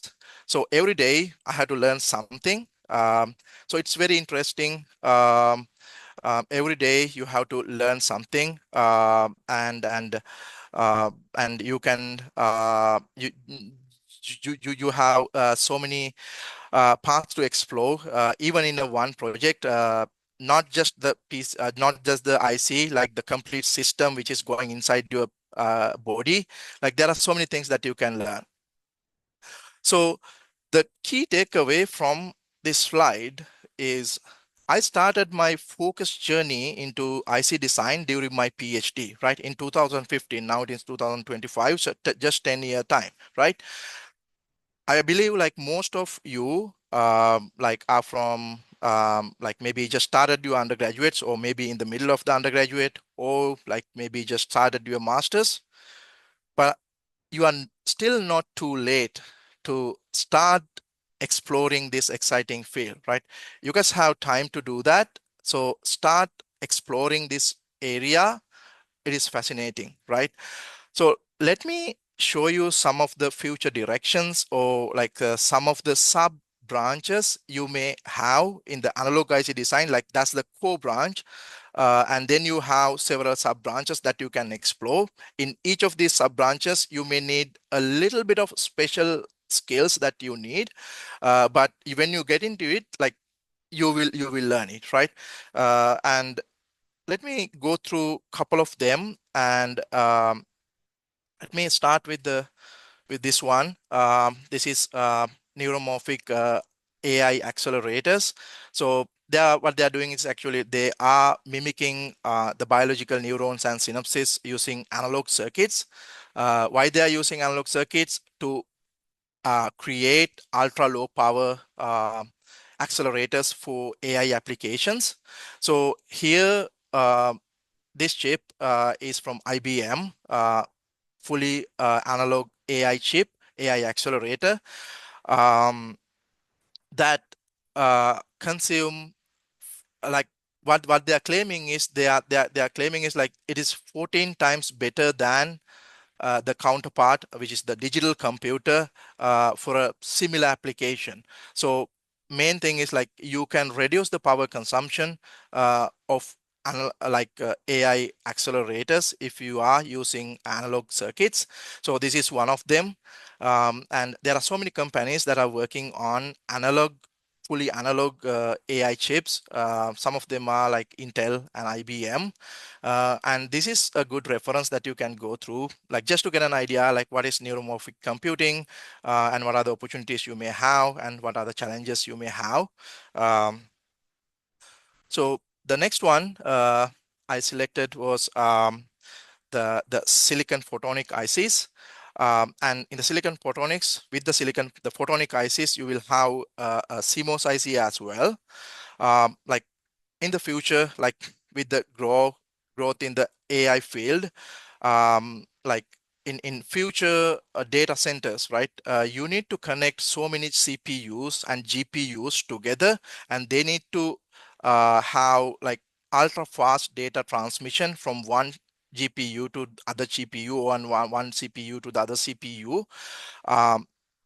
Yes, you can use copper wires to connect between CPUs or GPUs, but the maximum distance that you can get is about like 1 meters. So if you need to go more than that, what you need to do is like you need to go for the optical fibers. So you have optical fiber from one CPU to the other CPU, but these CPUs works using CMOS chips, right? They are CPUs, just they are just digital circuits, right? But in the middle, you have that optical fibers. In there, like you will receive a optical signal, and you need to convert that optical signal into electrical signal, and that's using photonic ICs. At the same time, you need to do the other side as well. Like when you need to transmit something, you need to convert a electrical signal into a like light signal. So in order to do that, you need a photonic IC, right? Silicon photonic IC. You can design photonic ICs also in the silicon substrates, but they are a little bit different. The way that they dope will be different. But this is one of the chip that Intel designed recently. Optical compute interconnect chiplet, where they are claiming that they can achieve like 4 terabits per second data rate bidirectionally, and now they are trying to increase that to 32 terabit per second data rate for a long distance communication, like using optical fibers. So There are so many opportunities here with the growth in AI field, like your data centers will have so many optical fibers and they are very far away and you need to connect them. So this is one of them. So in this area also you have so many opportunities to explore. The Intel, IBM, and D-Wave are some of the companies that are working on, and this one is a good reference for that. The next one, yes, of course, like the implantable and wearable medical devices. So in general, like most of the implantable devices that are coming out right now are wirelessly powered, right? Like they don't have a battery inside, like they are powering using external wireless power. In general, they use RF power to power transfer. But this chip, like from IMEC, they recently come up with ultrasound based wireless power transfer chip to power the implantable medical devices using 65 nanometer CMOS. It's very interesting. And you can see like this is just one improvement that we can do for implantable medical devices. Likewise, you have so many things that you can work on in the implantable and medical ICs. Some of the major companies are Medtronic, Abbott, Neuralink, and IMEC is not a company, it's a research facility, global research facility. But there are so many opportunities. And this is a good reference to just to go there and see like what are the opportunities you may have. The next one is the RF, the radio frequency ICs. You know, like it's growing exponentially, as Dr. Shan mentioned, right? Growing exponentially, like how many technologies we changed from 2007 to here, right? We had GSM, 2G, 3G, 4G, now 5G, right? When we are changing technologies, you need to change your chips, right? Completely, the RF chips, the analog chips, and also like every year, your phones upgrades. So when they are doing the upgrade, they are considering upgrading the chips as well. So that field is growing a lot, and you will have so many opportunities when you get into the RFIC design. So your skill set, you need some special skill sets to go into this. Like for all of these the sub branches, like they need some of the like special skills apart from the core analog design skill set, but you will get into that. Then the millimeter wave, just an example, the automotive radar, which works at maybe 77 gigahertz. Like you are working with the RF signal, the millimeter wave signal. So you need to convert that to down convert it, like digitize it, like the whole chain will have analog ICs. Nowadays, like the world is exploring the terahertz ICs. For different applications, just to see like what are the applications we may have in the terahertz frequency range. And this is one of the ICs that was designed by Canon. It's a terahertz source. It has like 6x6 patch antenna array, 36 antennas, and this is transmitting terahertz signals. So even in this field, like you have so many things that you can explore. Like some of the major companies and Qualcomm, Broadcom, Skyworks Solutions, and this is a good reference for terahertz and millimeter wave circuits. Like RF, you can find so many. Finally, I selected, I think most of you know what this is, a quantum computer. So the quantum computing chip, like this is a quantum computer, and the quantum computer works at very low temperatures. In general, the quantum computing chip works at millikelvins. And it's somewhere here, right? It's somewhere here. And apart from that, like that's where you do the computation. The quantum computing chip can be based on the physical system that you are going to use. Like it can be superconductors, it can be photonics, but you need to have another chip to control the quantum chip, right? Normally we call it as like the control chip.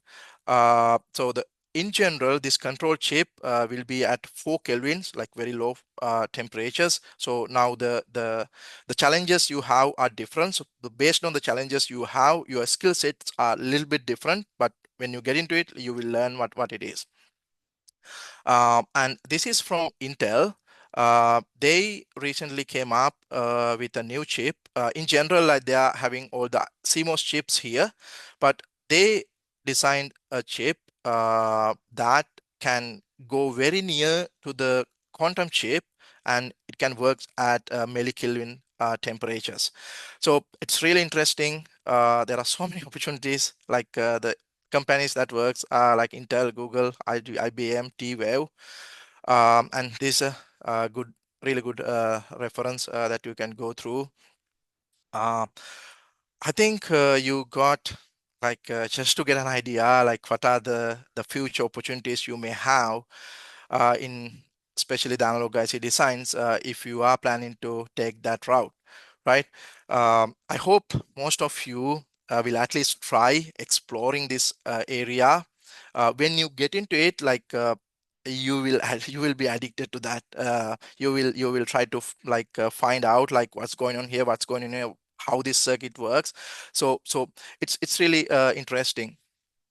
And just to before I end my presentation, just to give you, let's say, I hope most of you will at least try to be an IC designer. Doesn't matter it is analog or digital IC designs. The first thing that you need to do is like you need to enroll the analog and digital IC design courses included in your curriculum, right? I would say like doesn't matter you like digital or analog, take both. You need that information, right? That you need that idea about like even though if you are going for digital, you need to know like how the analog works, and if you are doing for analog, like you need to know at least how the digital work, at least roughly, right? So first thing, you need to take the both courses. The second thing, if you think about like 10 years ago, even 5 years ago, right? Even 5 years ago, designing an IC and taping it out and taking the chip back to Sri Lanka, I wouldn't say impossible, but it's a really difficult task, right? It's a really difficult task. Mainly, you need to have proprietary tools, like you need to have so many contracts between, like you need to sign so many contracts. Then the PDKs are from the foundries, like it's really difficult to get their PDKs. You need to sign so many contracts, and also the cost, right? Like to tape out a chip, like I can't remember exactly, but maybe 10,000, right? 10,000 USDs. So I would say like it's not feasible, but very recently, like I would say within 5 years, like last 5 years, the open source community came up into this IC design area as well. Now we have open source tool, complete open source tool for designing digital ICs and analog ICs. We have PDKs that we can open source PDKs that we can work on. So we can tape out, we can design a chip and tape out a chip and bring the chip back to Sri Lanka within less than $1,000. So take the advantage of these open source tools and PDKs and the opportunities you have. Now you can explore these things from Sri Lanka. Another thing is like there are numerous IC design contests out there, especially from IEEE, like CAS Society, as Upul mentioned. Like you can contact him and see what are the opportunities you have, and the Solid State Circuit Society. And I would encourage for all of you to like take part on these contests that you have. Like these are really good opportunities, and I would encourage you to actively participate on that. Just to give you an example, last year we had a program called Unicas program from CAS Society, and they asked to submit proposals for designs. They had 80 proposals from 19 countries, only accepted 42 teams from 17 countries. Out of this 42, like the Sri Lanka submitted 2 proposals. Both 2 proposals got accepted, and Sri Lanka is on that list. And you can see like we have 42 teams got accepted, but taped out only 15 teams. So it's not easy as I showed you. Like there are so many things. When you go through this the workshop, you will understand. But when you get into it, it's easy, right? Like most of these like teams are just starting doing IC designs. They are trying hard, but the interesting part is like this. Inside these 15 teams, both the Sri Lankan teams were inside this 15 teams. So I congratulate all of them who participate on that Unicast program. It was a great success, I would say. The other thing I would like to say is like do at least one real IC design project during your BSc, and try to publish your results. Um, I think like if you do a really good IC design project, you can publish even without you are taping it out. Like either you do the tape out or not, like you can publish it. For sure, if you can publish it, and if you publish it, like for sure, this can be your ticket to a top tier IC design research group, right? I'm considering the PhDs, right? If you are planning to go for a PhD right now, I think the best way to get into this field is do a good IC design project during your BSc, publish your results, and join to a good IC design group and do a good PhD. When you are in, your path is set. You don't need to think about anything, right? When you are in the PhD, you are done. You can explore so many things, right? I would say currently it is a little bit difficult if you have a good IC design project in Sri Lanka, and finding a job out like outside Sri Lanka. But I think it is changing, right? It is changing. I would say in 5 years, you may be able to find a job from Sri Lanka in another country in an IC design group as a entry-level IC designer, and you can go up in that ladder, right? I think it's coming, so be prepared for that. Do use these opportunities that you have. I'm pretty sure you should be able to get into this field very easily. So I think I think most of you at least try exploring this area. And also, I think few of you will actually get into this analog or digital IC designs. So I hope in 10 years from now, I hope one of you from here, one of you could design a chip for the next gen iPhone. I truly believe you can do that. And one of you could design the cryo CMOS control chip for the future quantum computers. You guys have potential to do that. Try it out. For sure, one of you can do this two tasks. So if you need any help on like for anything related to this, like just let me know. I would be more than happy to help you guys. And I wish you all the best for going forward. And I hope you enjoyed the presentation. You got something, at least maybe 5-10%. That's enough. Now you can go and see what are the, like just Google it and see what are the opportunities you may have. So I think that's all. Yeah, thank you very much.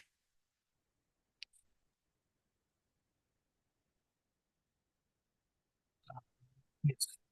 Thank you so much, Dr. Nilan, for that very engaging and very insightful presentation. You have so much experience in this field, and one of the, I guess, like key people Sri Lanka has as an expert in this field, and we are very fortunate to have you share your experience today. With that, I would like to actually get started with the very interesting and hands-on part of the workshop. And I think we are going to start with teaching you something that you are very familiar with. And I think Sajitha will be covering this area today. Let's give him the stage to go through this. And I think after Sajitha, your session, we'll be going into the break, so we can directly go into that, and we'll meet everyone after the break at 1:30 p.m. Sajitha, yeah, you can go ahead. Thank you. Thank you. Hope you can see my screen and hear me? So Yes. I'm Sanjita. I'm a third year undergraduate of the Department of Electronic and Telecommunication Engineering of University of Maroto, and I'm currently working as a hardware research intern at the University of Sydney. Yeah.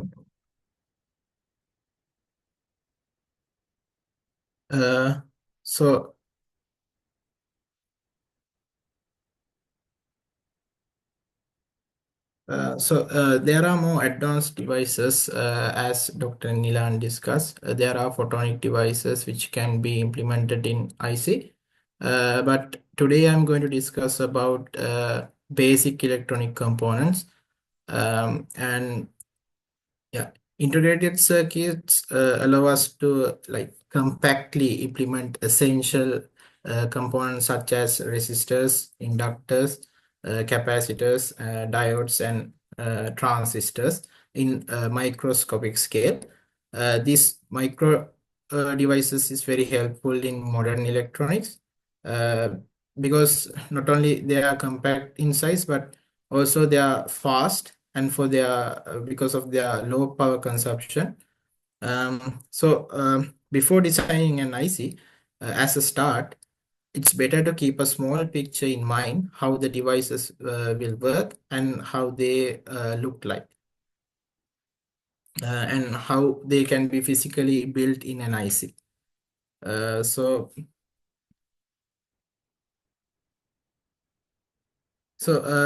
First, the resistor, the most basic linear device in electronics.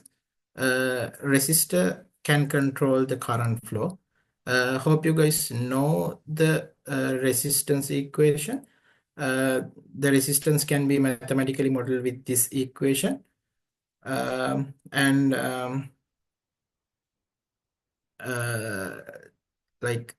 resistance equals rho, which is the resistivity, times the length of the resistor divided by the cross-sectional area. And in ICs, resistors can be implemented in many ways. So one of the basic method is using sheet resistance. If we make, you can see the cube shape here, and this is the cross-sectional area, and L is the length in the direction of the current flow. W is the width. And if we make this W and L equal, the sheet resistance will be independent of the square size. You can see the equation can be reduced to this form. So with that, we can make any resistance with this sheet resistance. This is only one method. There are several methods, but I'm only discussing this today. As an example, let's say the sheet resistance is 100 ohms. So if we want to make a 300 ohm resistor, we only need 3 of these blocks collectively make a 300 ohm resistor. And inductors, let's discuss about inductors. In circuit level, inductors are made of coil. The inductance can be modeled as this equation. This equation is built on magnetic laws and electrical laws. But in ICs, making an inductor is somewhat difficult because their size and other disturbance they will introduce for the system. But inductors are made in ICs. There are several methods, and one method to overcome this size problem is to make an inductor using a planar spiral. Planar spiral means like a spiral which is only on one plane, not a spiral like this. It's only on one plane. So that inductance can be modeled based on Wheeler's formula. If you are interested, you can go for it and search what is Wheeler's formula. So capacitors in ICs can be modeled same as the circuit level capacitors, but in small scale. This is a scan section of a capacitor in IC level. You can see there are two metal plates, a top plate, and this bottom plate, and dielectric material in between those plates. So this is a metal connector, and this is a wire. You can see the capacitor clearly here. This is one plane, this plane, and this dielectric material. So there are so many methods to design capacitors also. So one of the basic method is using a square with a specific capacitance unit. Let's say it's the unit capacitance is Cox, and we can build a capacitance we need with this equation, changing this L and W. This is a large plate which can give our required capacitance. So moving into diodes. Diodes is the fundamental device of semiconductors. It has this PN junction here, and it has very broad applications. So the PN junction can be made as this image. This is the structure we are using in circuit level diodes. When it comes to IC level, one of the simple methods to make an diode is this.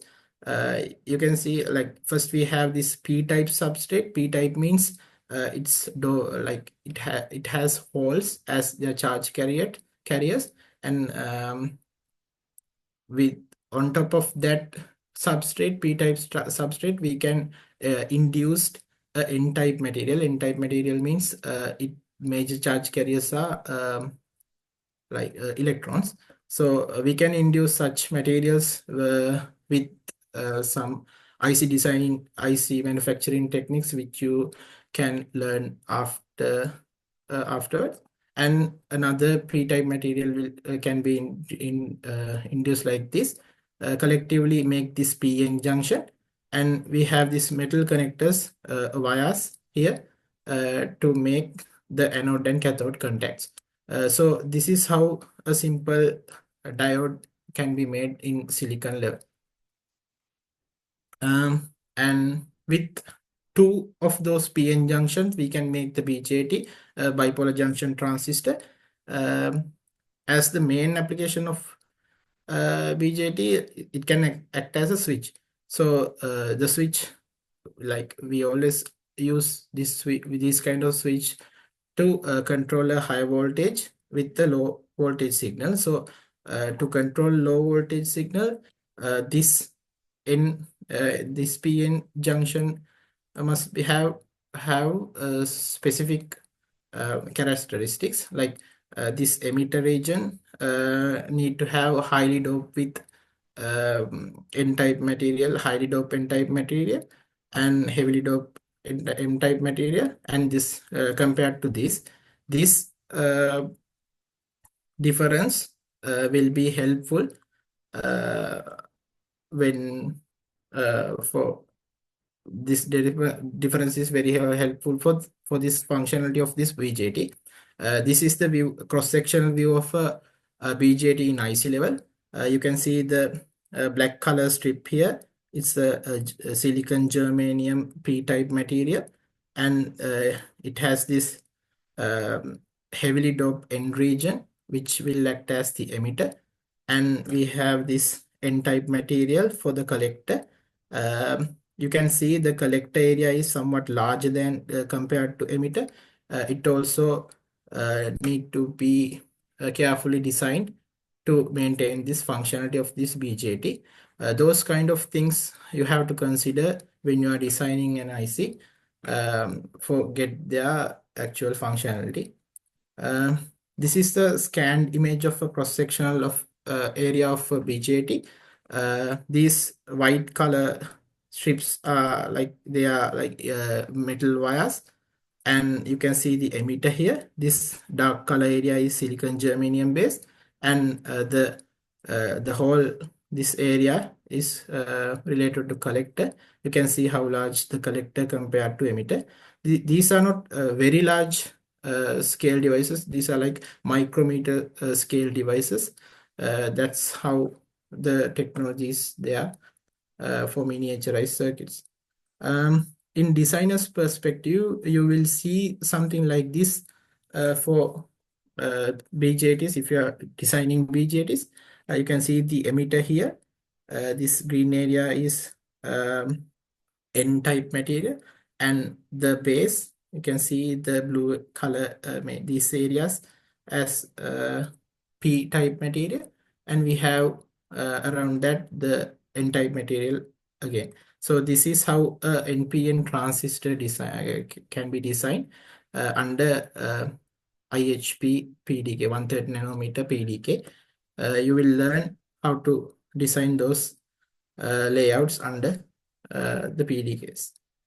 And next we'll move to field effect transistor. Field effect transistor is a flow control device, same as this ball tap. We can control the flow of the water with this ball tap. We can control the amount flowing. Also, we can even stop the flow with this ball tap.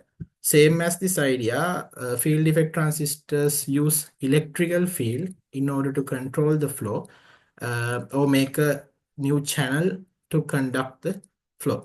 So field effect transistors are like, there are so many types of field effect transistors.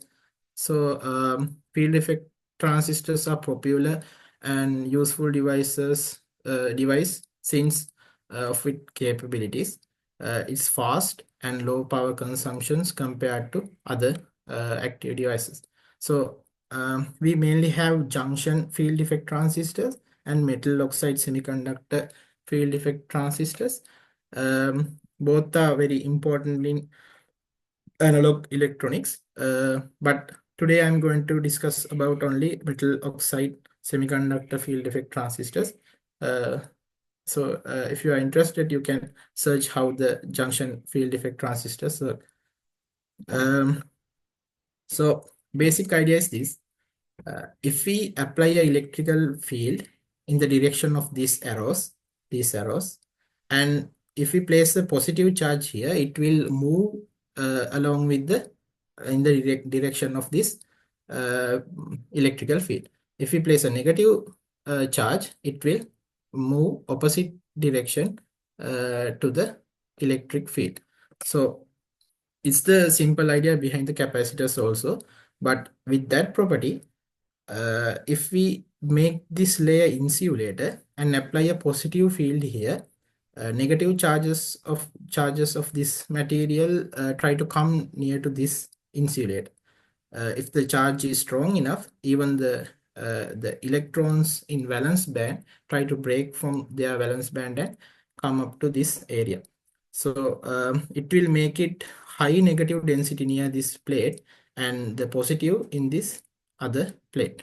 So like if I place a pole like this, a pole with electrons and another pole with electrons, I can conduct a current in this direction or this direction, either of the direction, because I have charge carriers. So this will make a channel in between these poles. So this is how the MOSFET can be made. We have gate, drain, and source with substrate. If I make substrate is like this material.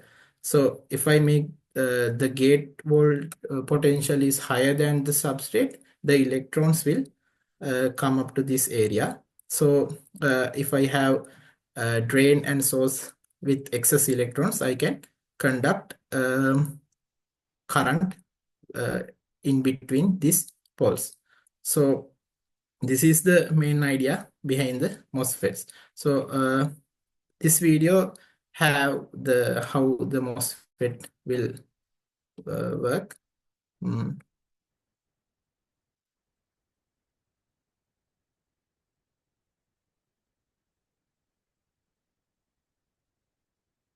We have this PS type substrate, and we will induce some heavily doped N-type material.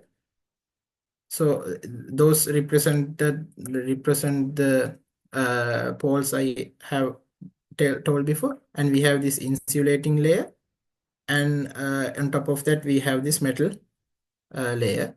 So to once connected, the depletion region is begun to establish as in diodes. So applying a positive potential, electrons will move up and make the channel.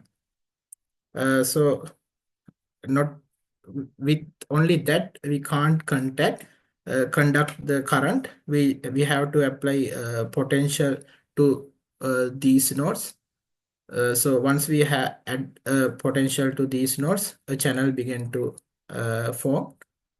With the voltage increasing due to the applied potential difference, the channel will make, and there are the electrons, two electrons, they can move along those along that channel. So the current can move along, move from this pole to this pole.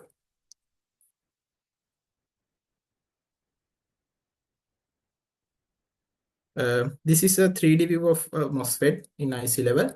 You can see this is a PNP P-type MOSFET. Sorry, P-type MOSFET. You can see here the materials are P-type, and this is the layout you are going to see when you are designing the IC. This one is N-type or P-type material. This one also, and we have this gate metal. Which can give the field effect, so that the channel can be formed. These L and W parameters are essential in designing this transistor.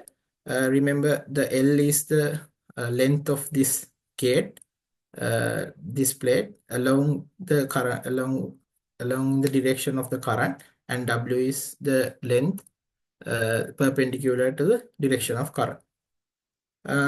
So NMOS and PMOS, let's talk about the functionality of those transistors. First, we have like high voltage here. As we discussed in NMOS transistors, if we add high voltage here than the substrate, the electron will come to this channel. Since the drain and source have electrons as their carriers, the current can flow in this direction, like from drain to source.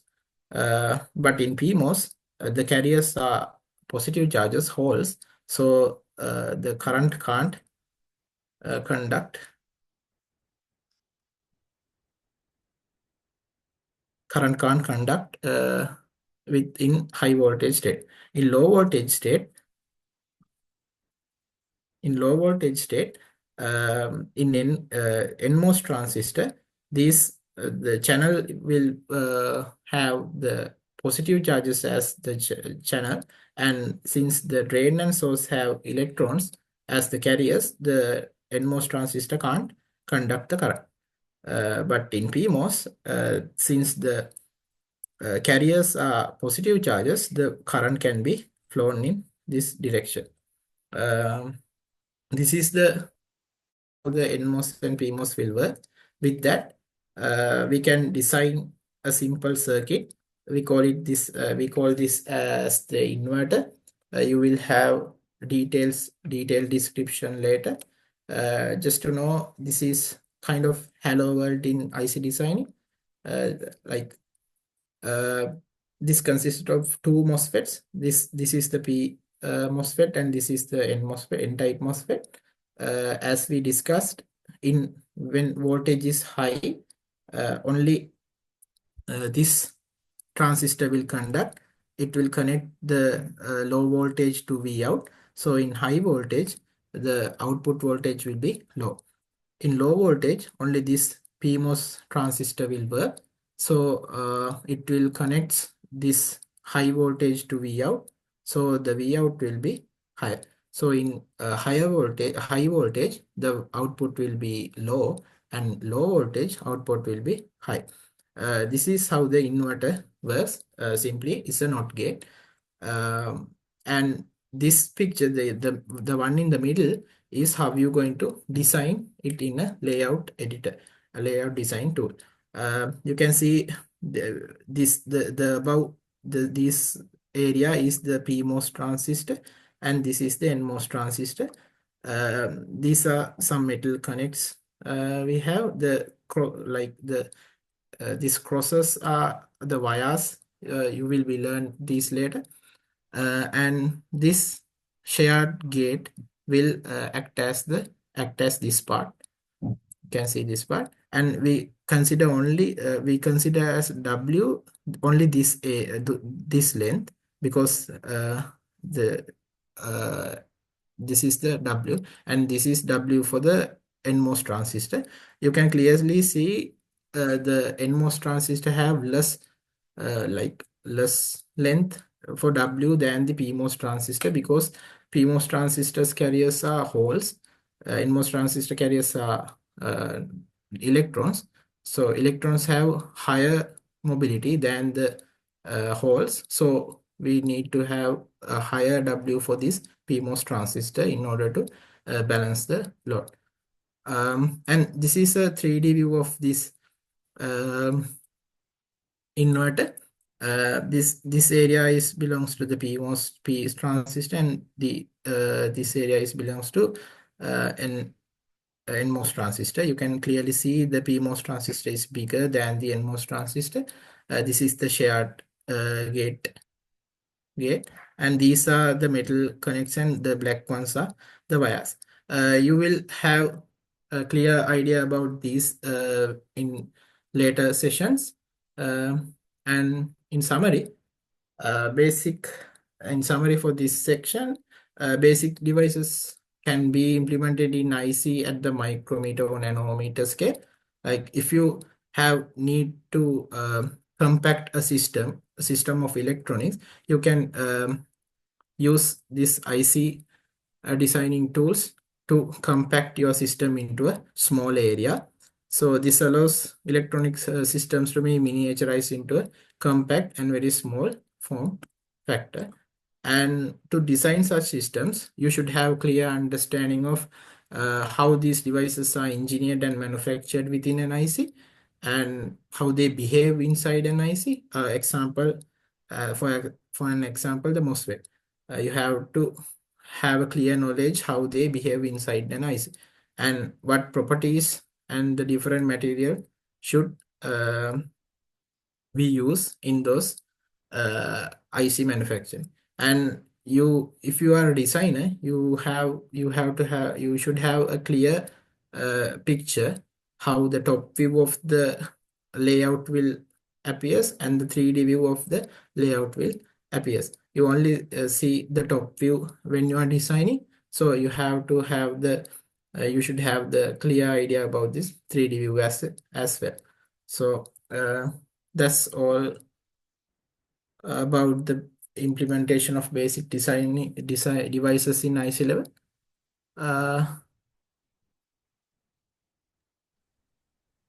Okay. I think we can now get the internal. Yeah.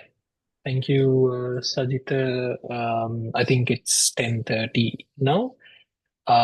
So we have covered the basic models, and as Sajita mentioned, you might be curious how the inverter is designed, simulated, and laid out. So we'll be covering that part in the second section of this workshop. And we've already shared the website for the workshop with all the resources. So those who are interested in learning the step-by-step flow, please join the second section of the workshop, which is starting at 1:30. And we'll end this section for the lunch period. Okay, see you everyone at 1:30. Yes, we'll upload the recordings of both sessions to YouTube, and we'll let everyone know. Thank you for the question.